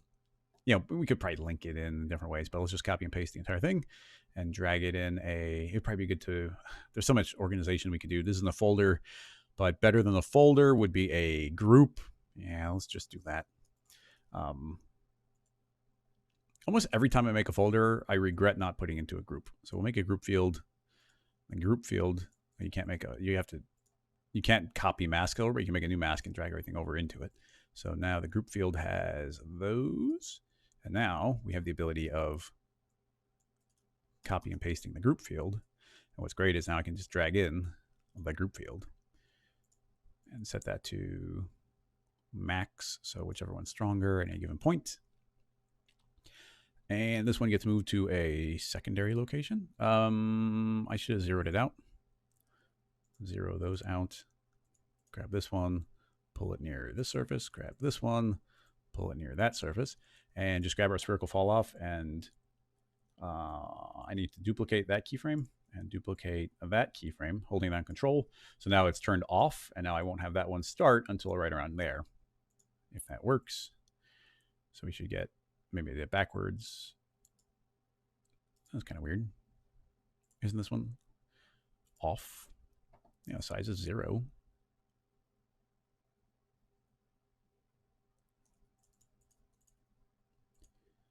Group field 2, max. It's masked. Oh, group field. Oh, the group field doesn't have the mask into it. So you know what? Let's not integrate it as a mask. We can do this. Instead of it being a mask in the group field, I'm going to say that that spherical fall off becomes a multiplier on top of everything. It's just a different order of operations doing the exact same idea. But now that should work. Save. Hmm.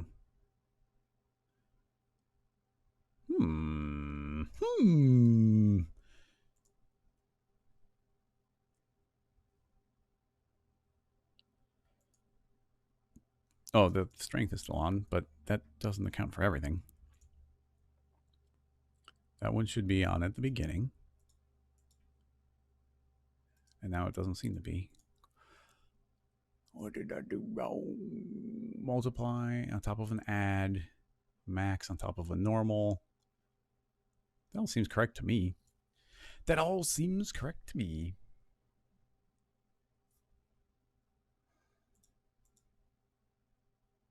And it's just drifting away.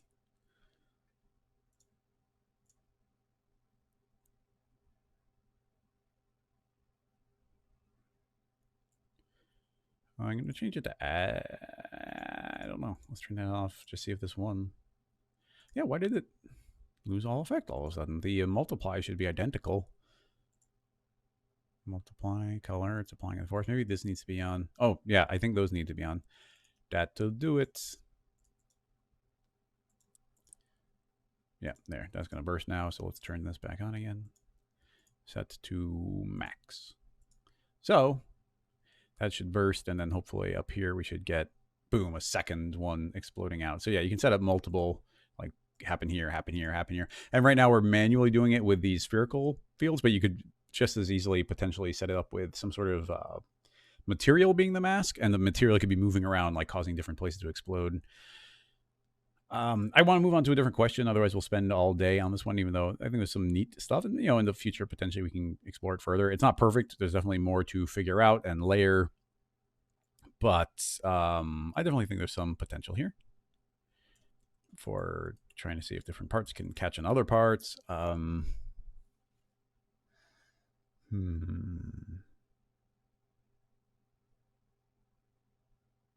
Yeah, definitely potential. Wonder.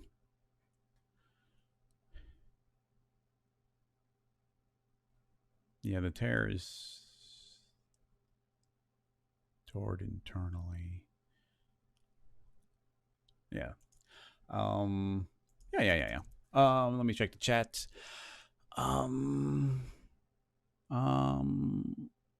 Kanotor, thank you very much. Let's see. I want to check the list, but I've been did a bunch over here on Twitch. I want to check YouTube.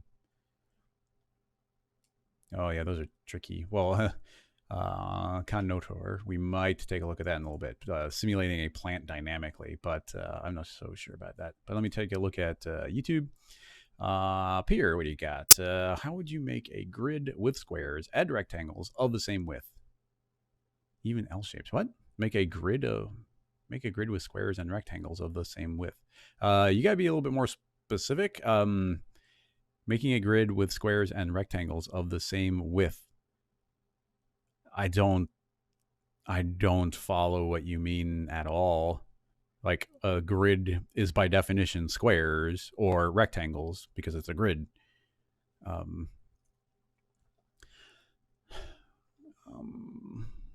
Let's see. Can you light a spotlight to generate the growth of clones on a surface? Oh, like use light as a way of generating growth. No, that's fine. I don't need visual reference for that type of question.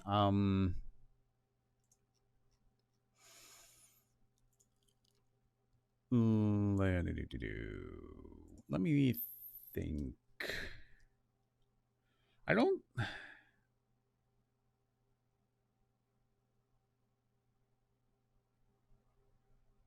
There's nothing. I don't think there's anything in MoGraph or in any of the fields that references light.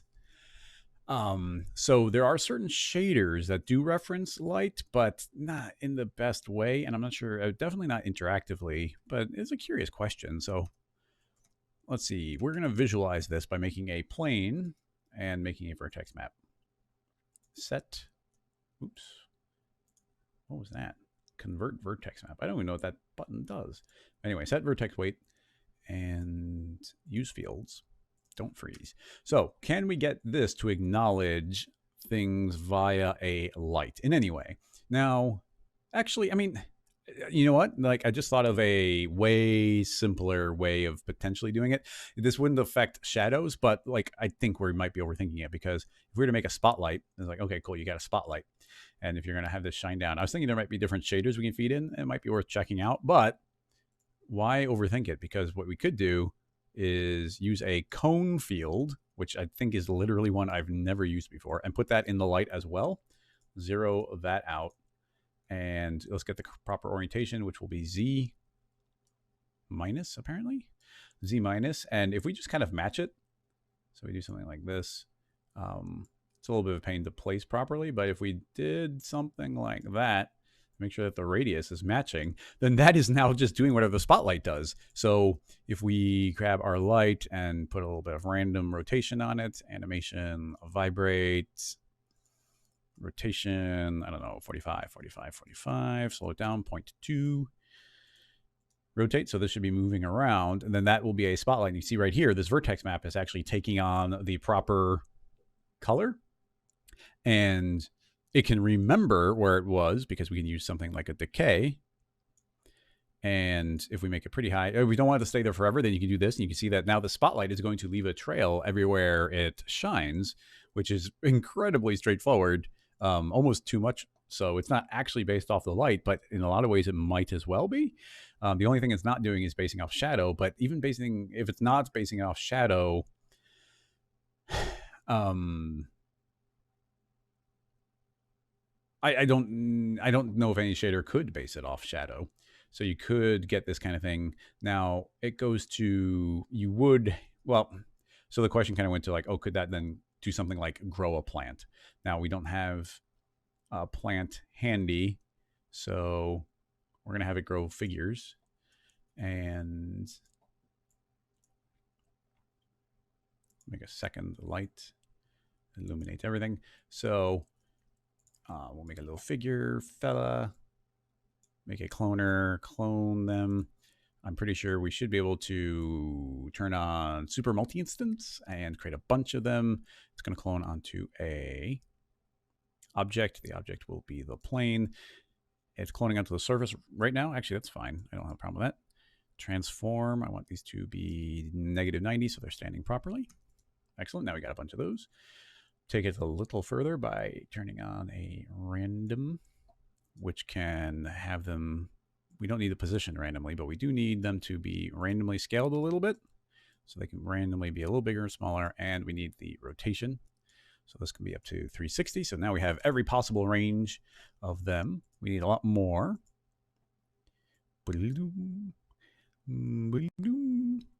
And so my thought is, I guess we need a lot of them to actually see it work. But hopefully those will be running very quickly. Yeah, that's originally a couple people are saying different shader things. Originally, I was going to pursue a shader version, and I was thinking things like the Loomis shader might work and even potentially take shadow into account. But I don't think that those will translate into one of these. But I will do the test to find out. But let's just worry about the basic version here. So if we were to feed this, this is not going to work well. So we're going to have to make it a little bit fancier. But right now, let's just make a plane effector, and this is going to control the scale. And I'm going to say uniformly, absolutely scale these to -1. So everything's going to scale to 0.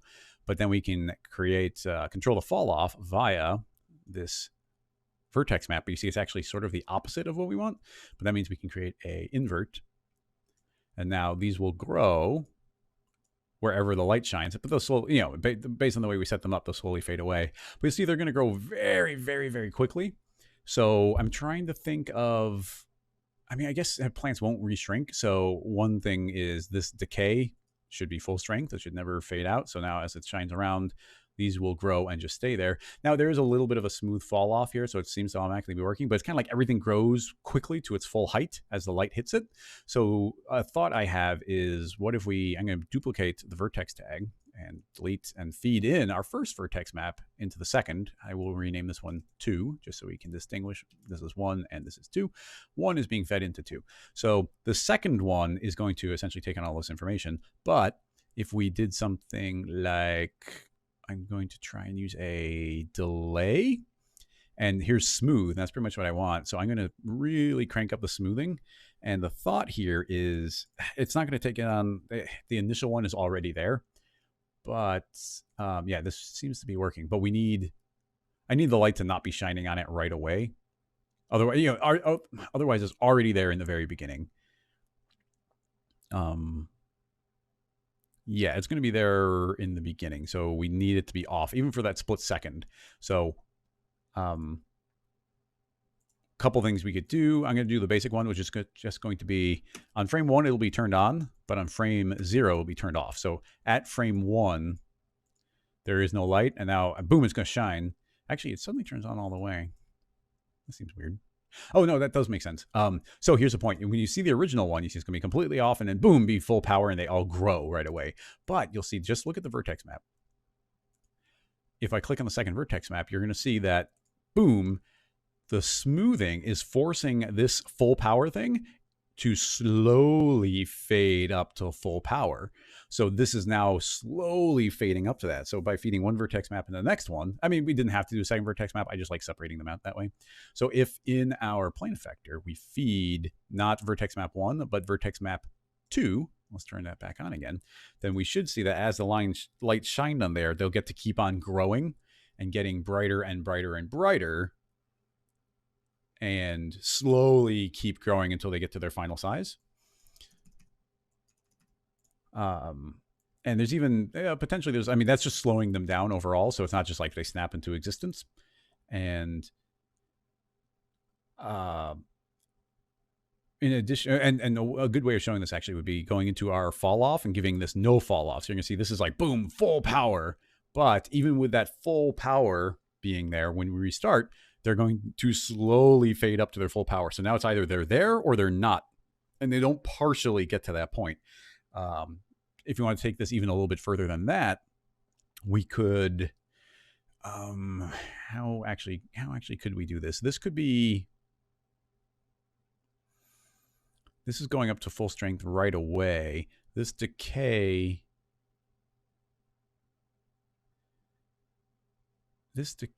is, how would we do that? I'm trying to think of a way where we could have it only partially add. It would hit the maximum, but we have to keep on adding to it. So it's like we'd need, maybe it needs to remember what was there before and add to it. I'm not sure. So maybe we require a grow. The thought is, if we take this cone and make it, only 10% as strong, then the initial shot is only very weak. You see I'm on this first one, so you see it's very weak. And I want this to get stronger and stronger and stronger and remember what's on there. Now, that's the initial. The decay only sees what's below it. Why did that suddenly happen? So I wonder if we could put that on add. No, that doesn't remember. It doesn't have the initial, so it can't remember that. Could we do this? No, that's not remembering the additional. That's not remembering additional layers. So what I'm thinking we need is a freeze, perhaps. And the freeze is not going to grow. It is going to remember the maximum thing that happened, though. Turn off decay temporarily. And let's clear it. Clear, I don't want anything at the beginning. And now it's not seeing anything. So if I set that to add,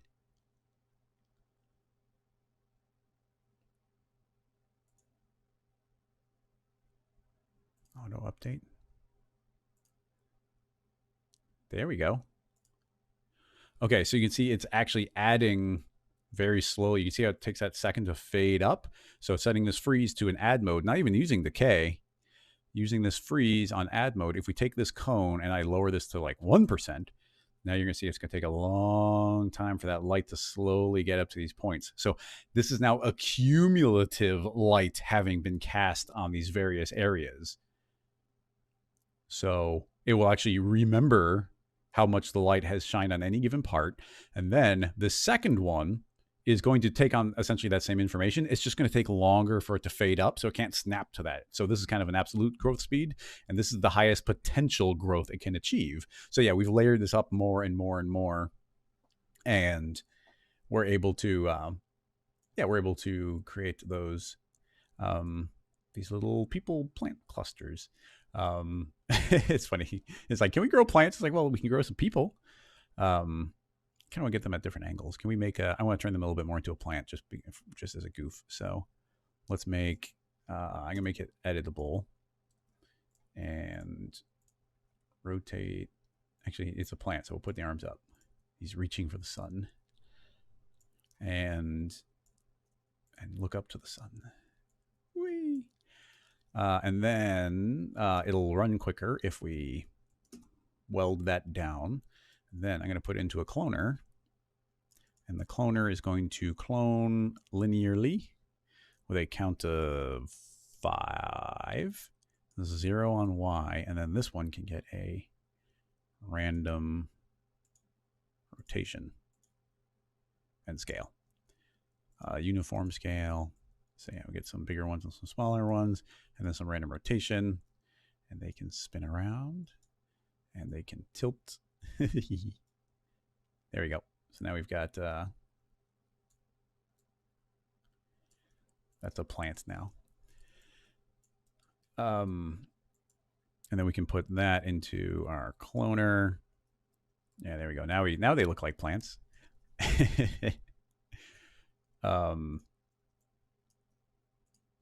So yeah, the longer the light shines, then the more like a way weirder real quick. Yeah, now they all grow. I guess I made them bigger overall, so I'm going to shrink the original to about 65%. They are taking up more space, so yeah, so these can grow as more light shines on them, then they will eventually be able to get to that maximum size. Makes sense to me. Yeah, it makes sense to me. Well, okay, so that is that. Now I do want to try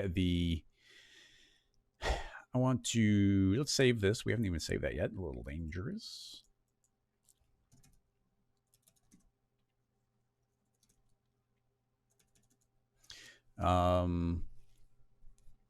Accumulating sunlight growth. I think it's pretty neat. We did several things. We smoothed out how they grow, and we have an accumulating light as it stands in one particular spot. So that's pretty cool. And these can be even getting colorized as well. Can the color be based off the? I mean, these are vertex maps. I guess the way I would do it, and this is actually in the new tutorial that's going to come out soon as well. We can colorize them by adding a other vertex color tag. Let me get last, and this one will be using fields, and the field it's using is not a freeze, but this vertex color map, and this vertex color map will use remapping, which unlocks color remapping, which unlocks the ability to put a gradient, and we can make them be different colors as they grow. So at the end, they can be this nice bright green. And when they're younger, I don't know, what color are younger plants? Are they kind of yellow? I think they're actually very green when they're young. I guess I won't change the color too much, but they'll be green now. Yeah, they'll be more yellow as they get older. Kiwi colored. So inside of, I guess none of these are getting fed into this cloner. So this cloner needs I guess it does have this plane effector in it. So this plane effector can also affect things based on the field color. So inside of the plane in the fall off, these are using color, but I don't worry about that color. I worry about the color vertex map. And that won't affect that, but will affect the color.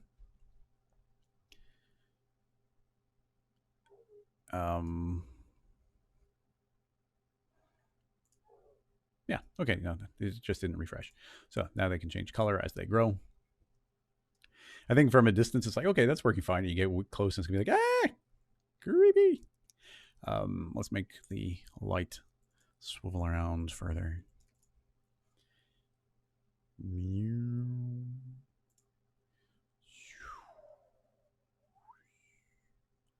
Grow the little babies. Yeah, weird one. Okay, neat. I shall save that again, because why not? And now let's see, essentially turn off most everything. And let's go back and see if we can make this work with a color shader. Well, with a particular shader, because certain shaders can see light, but I don't think that this will translate into a field. But there's only one way. There's only one way to find out.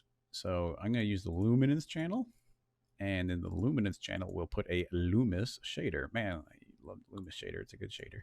So what's neat about this is we can actually just don't worry about the specular 1 or specular 2 or specular 3. All we have is the base shader. Make this very brightly colored, so it's pretty much white. Give it a full illumination. And now essentially we have a shader that is the same as a regular kind of like Orin Nair or regular kind of shader. It's got illumination, but I don't know if it actually shows shadow, so we'll have to figure that out first. So let's hit play until this goes to a point right there. Now if I render, it should just be, well, it's illuminated via everything. Let's turn off the second light so you can see this shader, this luminant shader, is taking on the quality of the light, because keep in mind this is in a luminance channel. And now does it cast shadow? I'm thinking it doesn't, but let's turn on a soft light, make a figure, and scoot them over, render. Okay, no, cool. It does cast shadow. So this is now a shader that's got light and shadow involved, which is all well and good, but I highly, highly doubt that if we go into this shader, we don't need, well, just turn those off temporarily, and we're going to feed it a shader field. In the shader field, we want to be viewing a luminance channel from this tag, and the entire thing lights up like a Christmas tree, a yellow Christmas tree. So you can see here, it's not having any effect. That cannot read the shader. Very few shaders actually translate into the shader field. Noises do, gradients do, certain things like that, but these just won't. You can see that we have the material, well, and I guess obviously this wouldn't render. But yeah, actually this should be, if this was working, it would be filtering through everything and it would be growing the people. Oh, we turned them off. Actually, they'll probably all be grown in the beginning. So yeah, see the shaders just won't translate through. It's just not something that works. And we would need something that did translate through. Now, somebody did suggest that thinking particles can acknowledge lights. And yes, there is potential for that. I never had a reason to make particles react to light. So even though I know it's there, I don't know. They can react to light, but I don't know if they can react to shadow. And if we were to build a rig, it would have to be thinking particles, generating particles, and the particles only exist where the light was. And then the radius of that thinking particle would be brought in to the vertex map as a way of causing growth. And as if we're trying to use this cloner system, of course, if the light works directly, then you could use thinking particles and generate geometry via that directly, and things could scale up. You know, the particle itself could scale up, and then you'd be growing them via thinking particles and not via cloner systems and fields and all that. So that would be a completely unrelated rig with thinking particles, and that's not something I'm going to pursue right now. But it was worth doing the tests. And it would have been cool. There's no way to take a shadow into account. Although there's an idea for Maxon, would be make another field. We need another field type here that could see light, because none of these do. But if one could acknowledge a light, that'd be pretty cool. Yeah, but currently not. So that, I'd say, concludes that one. Let's see. Yep, Mr. Matt Dog's on the same page. It'd be nice if lights could be used in fields directly, and yeah, that would be cool. Shader effector and now as a field. I'll click the button. Oh, I actually just closed it without saving that. But we'll go. You go. Ignacio. Like go do a test and let us know if that does seem to work, because I don't think it will. It might. So to use the shader effector directly, but I just don't think the shader effector acknowledges that kind of stuff. Definitely not in the viewport. And if it doesn't acknowledge in the viewport, I don't think it's going to acknowledge in the renderer, because very few shaders calculate kind of in the viewport. But yeah, small chance. Yes, JM, I am growing humans with a flashlight. Some people chatting back and forth, talking amongst each other. Repost the links if I didn't get to them earlier, or a question, because I'm having to scroll up pretty far from all. I mean, lots of fun conversation is happening. Smeka's here, wants me to mod her. I don't have any mods on here. That'd be dangerous. Is somebody spamming? Kiwi frames. I like that word.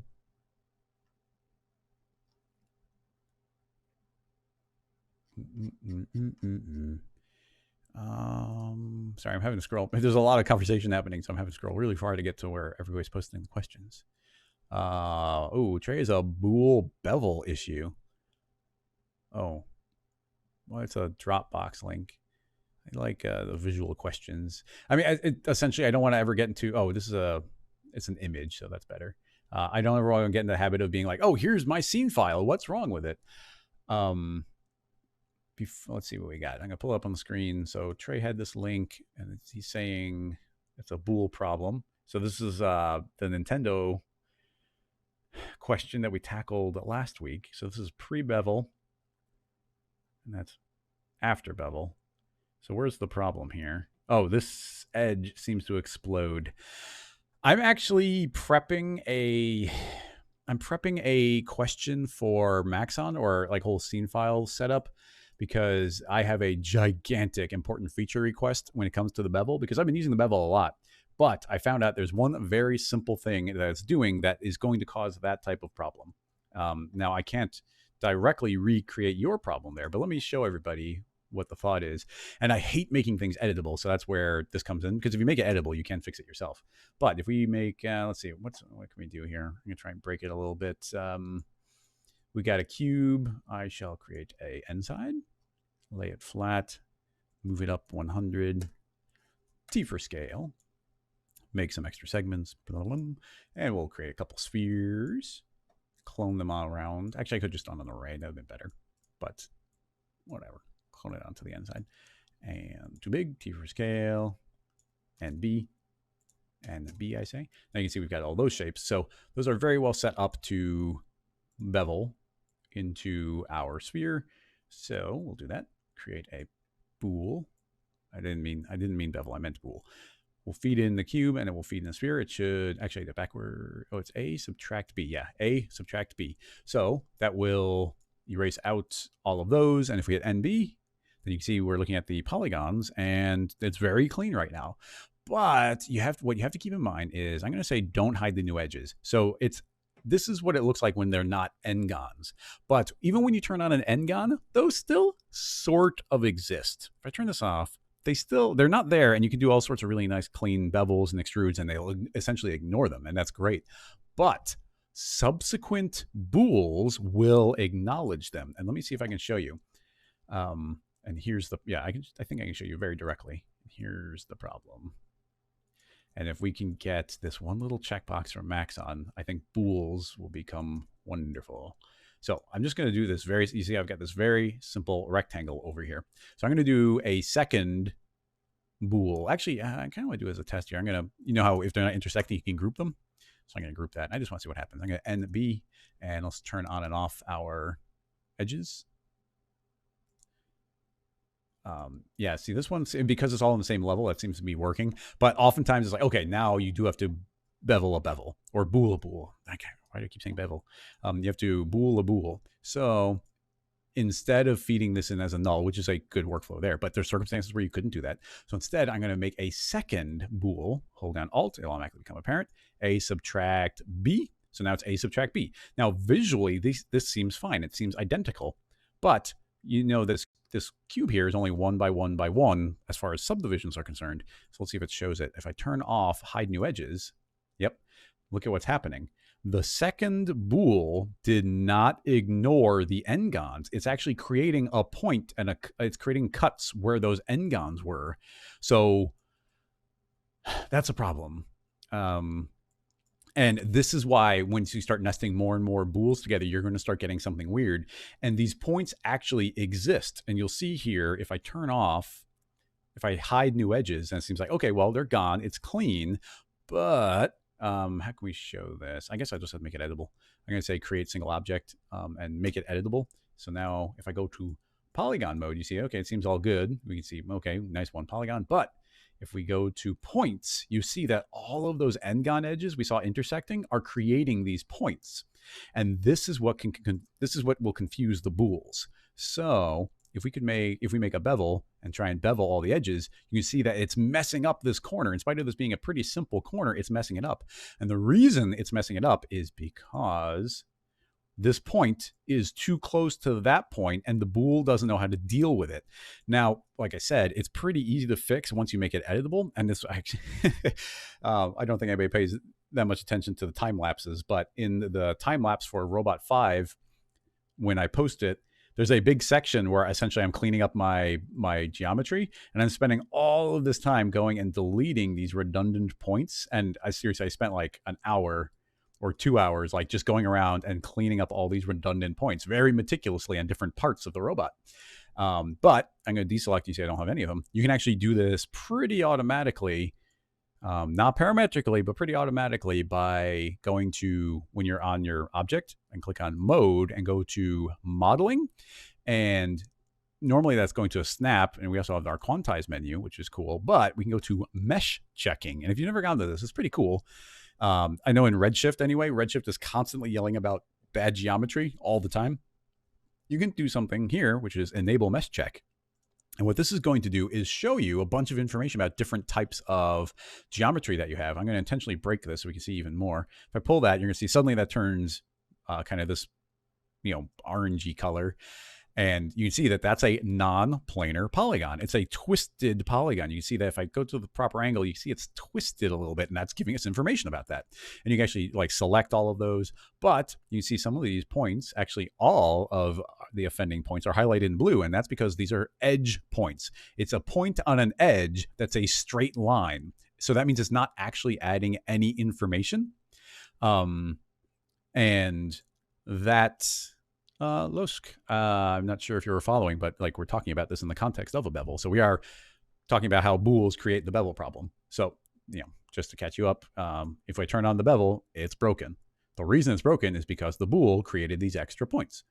So inside of the modeling, we're now doing the mesh checking. And what's really cool is instead of going around and manually selecting all those, I can just click, boop, select, and it select all those points. And now I can just, by definition, these edge points aren't doing anything. They're not helping anywhere. They're not connecting. It's a point connected to two edges, and there's no angle to them. So I can just go to mesh checking, turn it on, hit select, hit delete.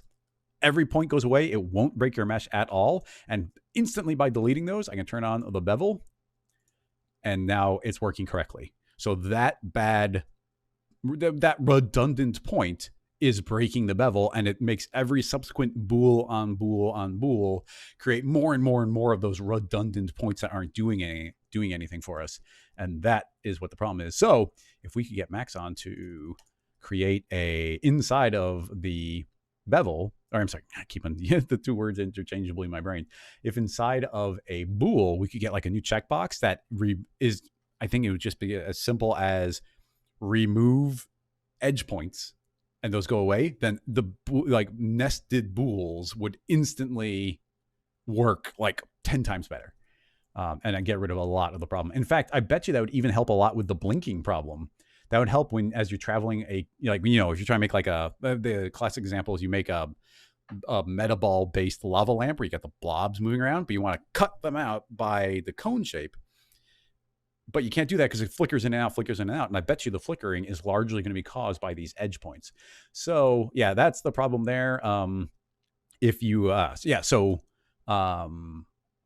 it, who put the question? I can't remember who put the question. Trey, I think. So yeah, Trey,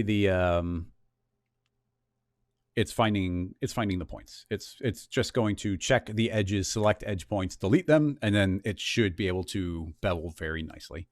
And for the most part, weird bevels are caused by edges intersecting at odd angles, points that are too close to each other.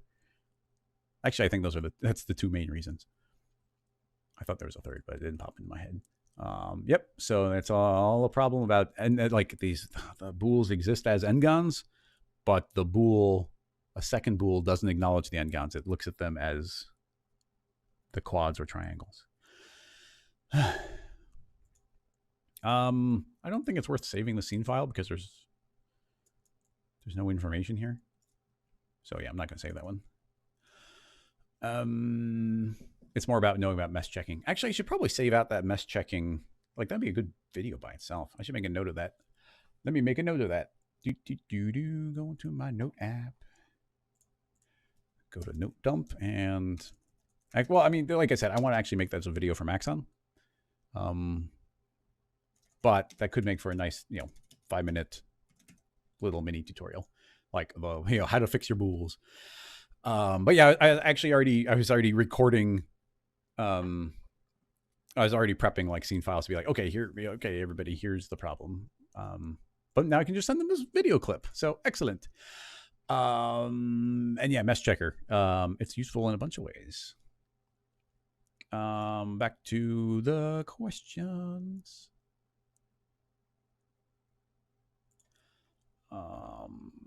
Question from Travis. What do we got? How would you create this effect? From Ben Watts.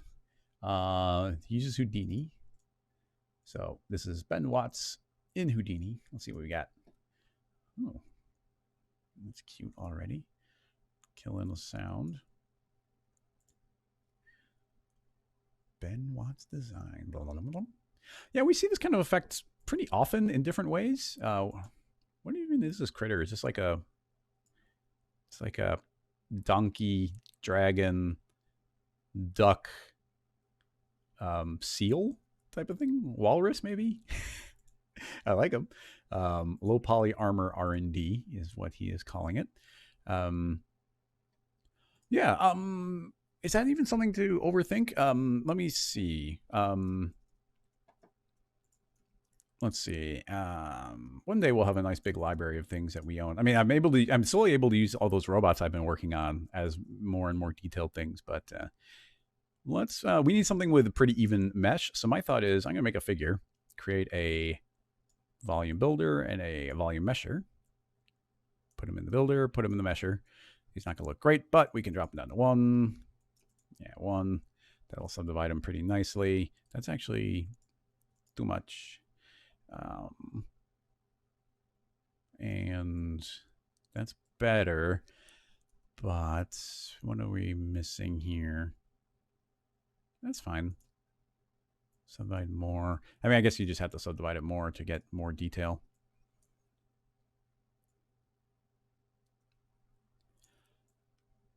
And I don't want to subdivide too much because that's just going to slow us down. But actually, we do need a lot. So yeah, this is fine. I don't think that's too much. That's not too yelling at the mesh too much. Probably would be a good idea to let these smooth out a little bit. So I'm going to create a smoothing. Put it in after the volume mesher. You see it's going to smooth everything out just a little bit, and everything's going to get a little bit more square. So yeah, it's going to kill that a little bit. But the point being is we have a very nice even-ish mesh distribution on this entire thing. So that was the goal. Actually, I think we can keep this parametric. So here's the thought. If we're looking at that effect, I'm going to create a displacer. That displacer will come after the smoothing. After the smoothing, not as a child. Shading, let's set it to intensity, not intensity centered, but intensity, so I'll push outward. I'm gonna set up to 25, which will be too much, but now we can very clearly see it. Create a noise, and I can see it's ridiculous. And our general model is relatively small, so I'm gonna shrink this down to 25. Let's go 50 just so we can see it clearly.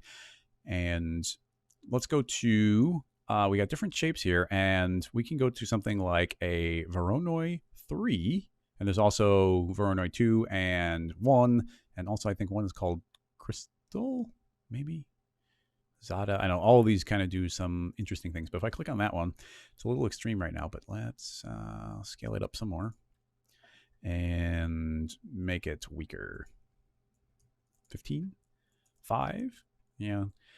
It's going to be tricky because I guess we need a higher poly count. It's not taking that long to calculate, so maybe we'll actually even subdivide this more. So I'm going to say 0.75, 0.5. Yeah, so it's subdivided more. So now you can see we're getting kind of this crystalline. There we go. It's pretty clear. We're getting this crystalline structure on the character just by using that noise type. So with this noise, I mean, and we can even try the different ones.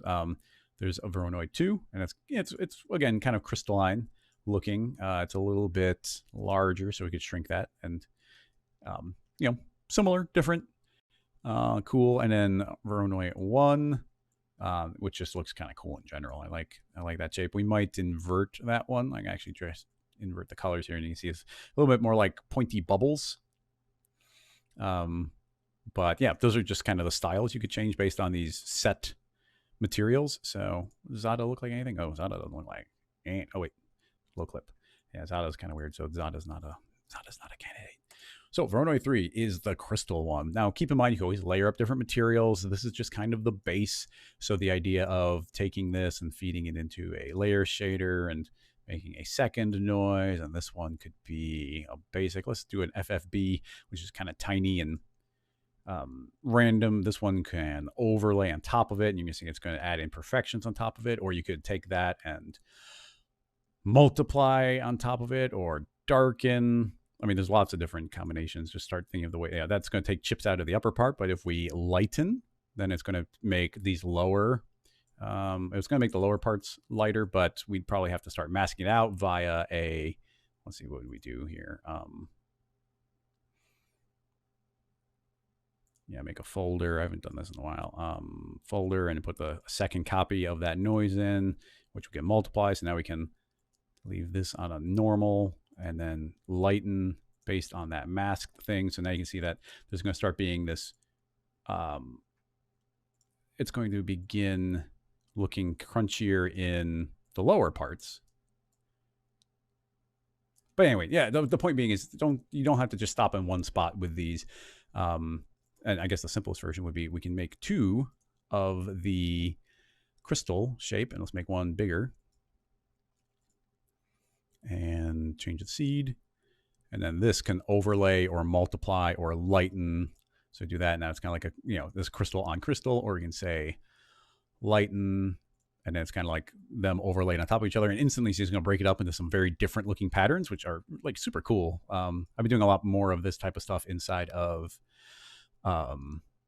Substance, which is kind of like opened up more possibilities. If we take another copy of it and make this one pretty small, 45. How far can we go down before it starts breaking? Yeah, we'll do something like that. Different random seed again. And this one can again lighten. So now you're going to get all these tiny little spikes on top of anything just where they stick out a little bit. We pull this back so it's not quite as strong. Yeah. So you can see we've, you know, kind of crystalline and smaller and layered up in some more interesting ways. They layer up very nicely, like lighten. It's just cool how these will run into each other once you lighten them like that. So we've kind of got this crystal man. Let's save it.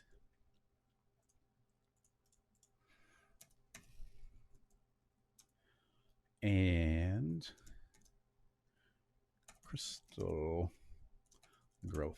So I've seen this effect a bunch of times in various places, and they always kind of look like these crystalline looks. So I'm fine just aiming for the crystalline thing.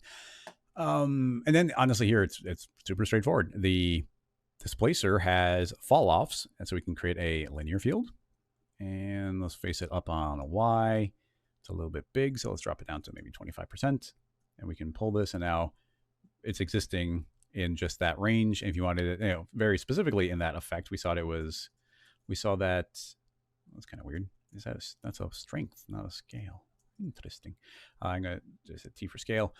Even on a linear, you can make it kind of fade in and fade out in one go by going into the remapping, going into contour. I'm going to make a curve. And we can make this fade up, stay at full power, and then fade back down again. And this, this kind of shape will be mapped onto the overall. So now I wasn't looking over here. He has crystal pants. So now you can just take this and pass it through the model and anyhow, just apply the same material or fall off. This could be controlling a vertex map, a vertex color. We'd have to make it editable. You could be controlling a vertex color map.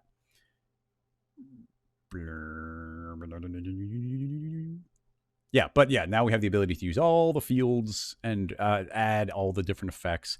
I mean, these kind of things can grow on a million different ways. Even the, if we want to make this a little bit more visual, or let's see, what's in the fall off, let's create a random. And the random is noise based out of the box. So now just by doing the remapping, you could animate this up, so it's going to randomly pull in from everywhere. But we can also you could animate this ramping.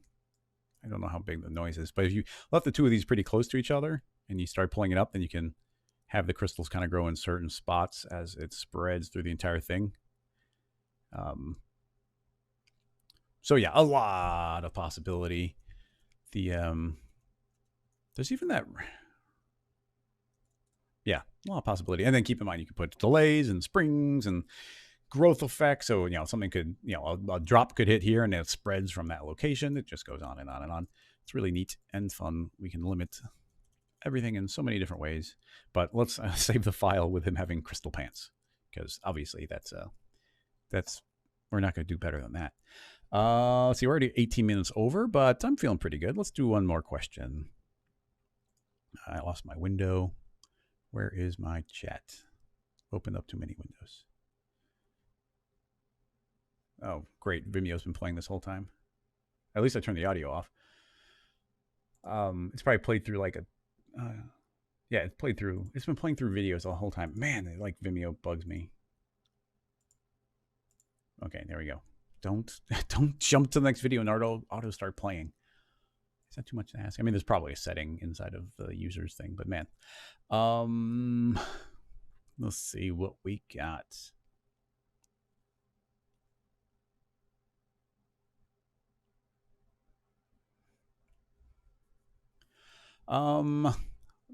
Matag?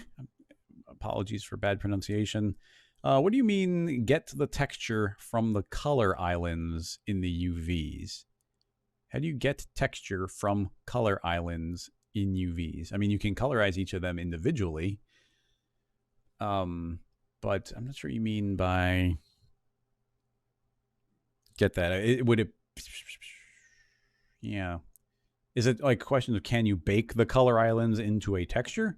And if there's a way to do that, I don't know. I didn't see a button. There used to be a way of converting all of the edges to a wireframe, so there might be a way, but I don't specifically know if that is your question.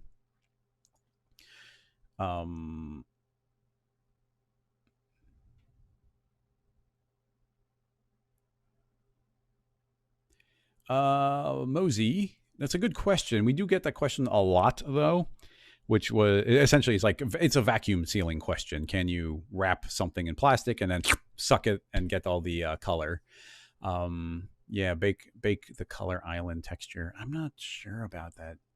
I guess we can try and figure it out for a moment. I'm gonna go back to the color island thing, and then maybe we can. Well, the vacuum. We don't have any new information about the vacuum forming. It's always like, oh, the MoGraph tools make it so that we can use fields and do things we never did before. But when it comes to the vacuum forming, it's always kind of the same thing, which is just using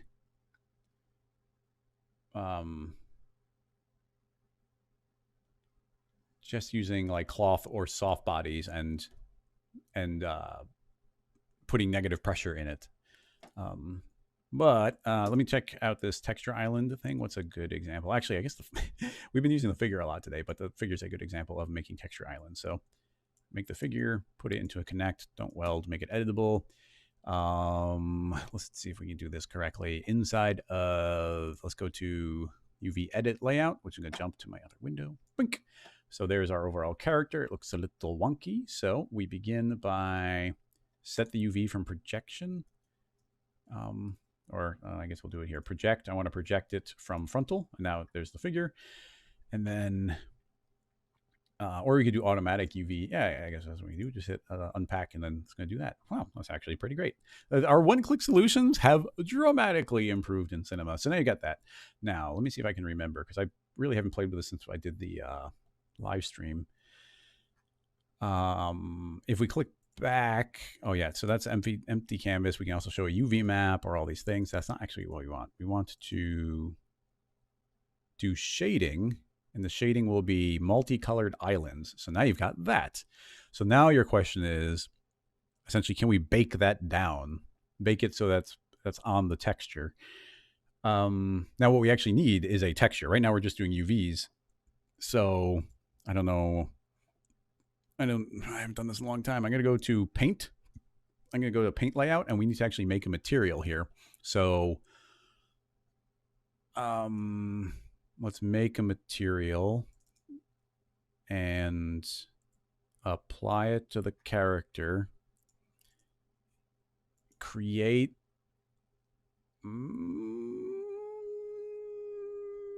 material texture. I want to, yeah, we got the texture channel. How do we make a new one?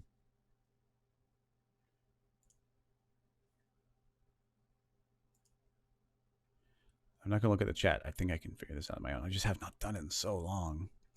Load texture, material channels, convert. We actually need something in there.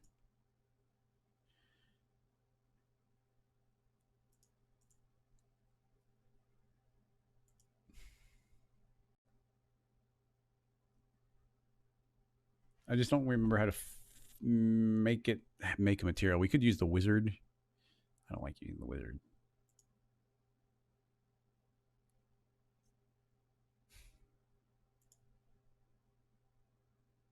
All right, I'm gonna look at the chat, see if anybody's yelling. Go back to UV edit. Oh, somebody says it's an UV edit. That seems possible.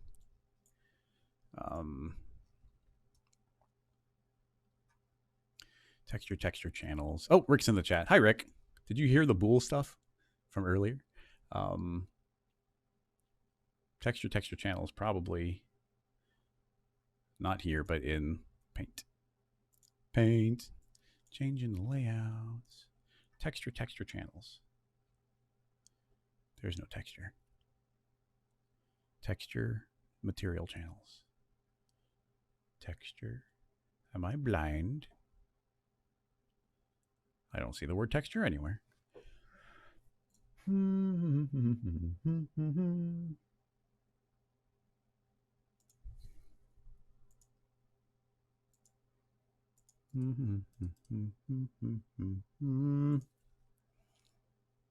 Yeah, I guess you can make it both. Switch to the material tab.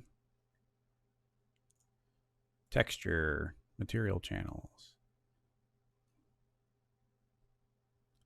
All right, I'm in material channels. Ooh, I just accidentally did it by double clicking this X.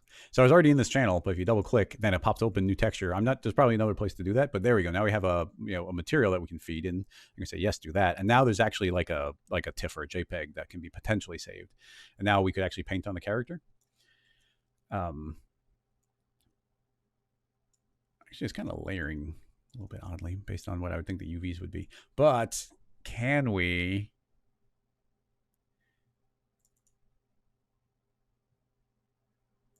put that material onto, did you hear the base question? It's on your face, literally. Yeah, I don't, oh, yeah, I'm not sure. can we? I don't even remember where the button was for. I gotta stop going to this UV layout because I like the interface is so much nicer here, so I keep wanting to live in this interface. But there's a way of like drawing the polygons, like outlining all the polygons onto it. But is there a way of converting the texture islands into the image? And I gotta say, I'm not really seeing anything that makes me think we could.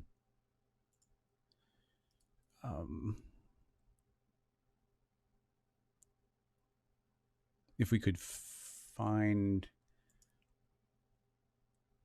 UV tools, magnet. Yeah, this is just where I go into. Yeah, I think it's probably under one of these, but might not be.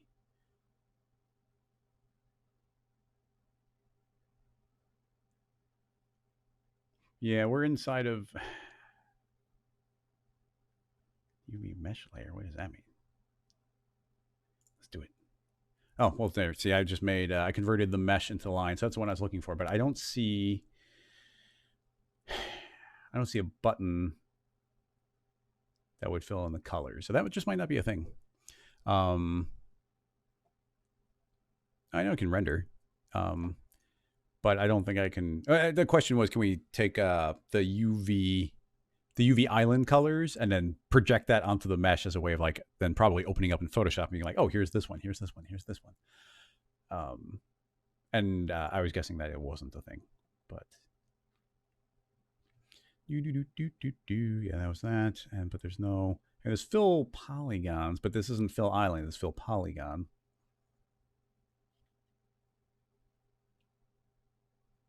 I mean, yeah, not in one step. Oh well, Rick in the chat says it's a good idea, so maybe it'll be a future feature. You never know. Having said all that, I mean, this is not maybe the best workflow, but something you could do is I'm gonna hit hold down Control Tab, and you could just take a screenshot here. So in Photoshop, if you were to, I can hit Windows Shift S, and it'll open up my screenshot tool, and I could just take a screenshot of that, and then in Photoshop, when you have your material, just paste it, overlay it, and then just try and get as close as possible, possibly overshooting it. Not the most elegant thing, but possible. So yeah, well, Rick has given us some definitive answers for that, so makes me feel a little bit better there.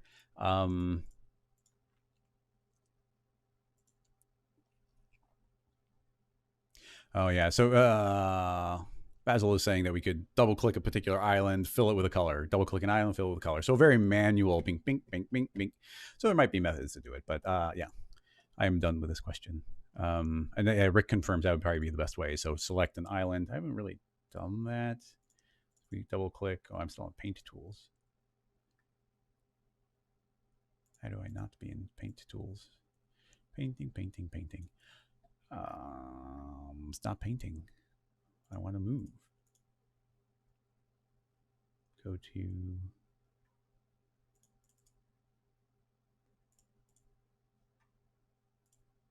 I'm trapped in the painting tools and I can't get out.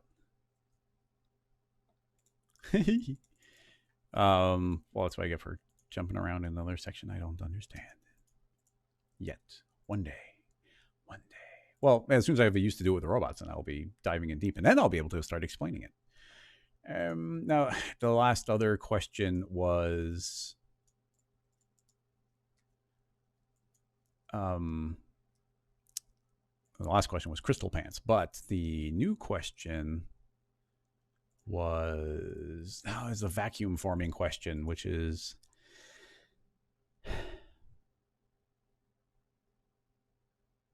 Bernhard, you're saying Vimeo, you can disable it, but that sounds like a one-time disable. Is there a permanent, never ever do it again version of it, and not just a one-time thing? Because obviously I could just pause the video and it won't do it. I just don't ever want it to do it again.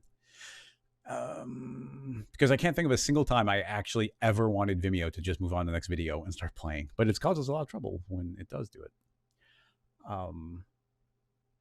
Yep. Crystal Pants, Mr. Crystal Pants.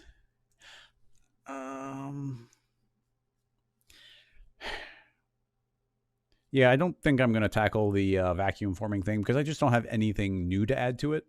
It would be the same kind of like just a big giant time sink, and there wouldn't be new information. I have covered it in other episodes.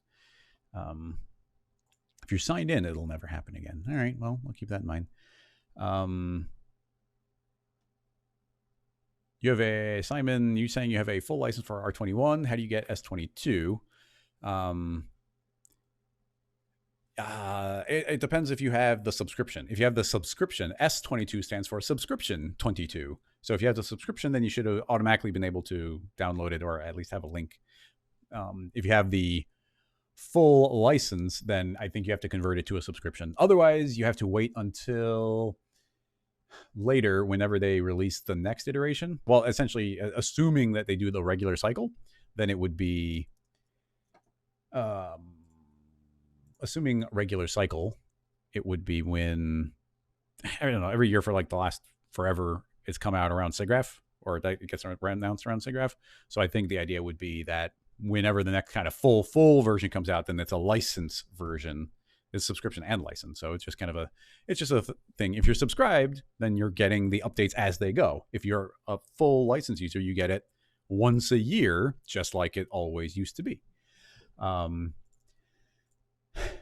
So, well, the point being is it's more like everybody else got a bonus and you would be getting what you've always gotten every year. So no different for you, just no bonus. Yeah. Any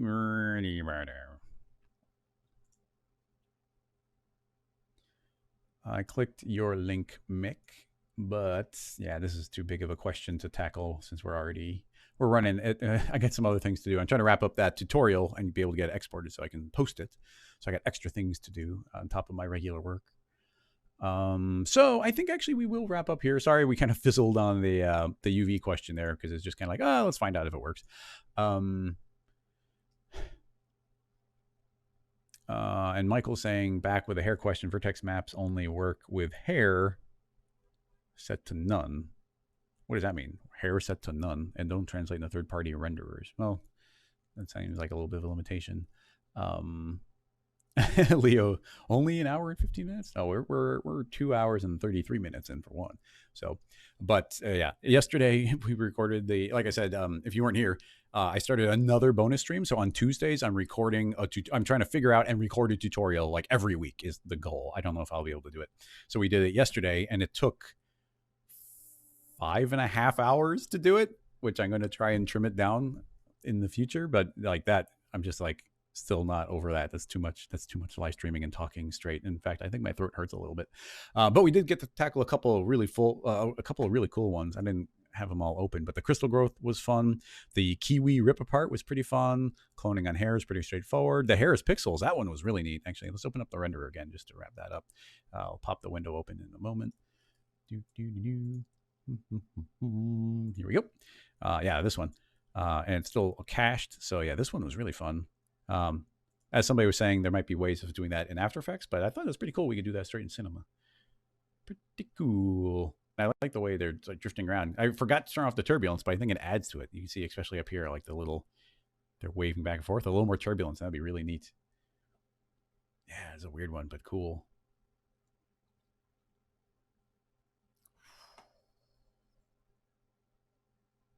Yeah, I know. I might have to make a proper render out of that. So yeah, that should be good. Thanks everybody for coming and asking questions. Thank you very much for everybody who supports on Patreon. It is, of course, incredibly appreciated, and it helps be able to keep doing the stream and getting the tutorials recorded and all that while we're working on some tools over here, as it takes a while to develop. I've been trying to rethink our methodology for doing it a little bit, but should be good. I'm excited. There's lots of cool stuff happening, and I like the projects I'm working on, so it should be good. See everybody who's on Patreon for the bonus stream tomorrow and again on Thursday. Otherwise, I'll see everyone here again a week from now. We'll answer more Cinema 4D questions for at least 2 hours. And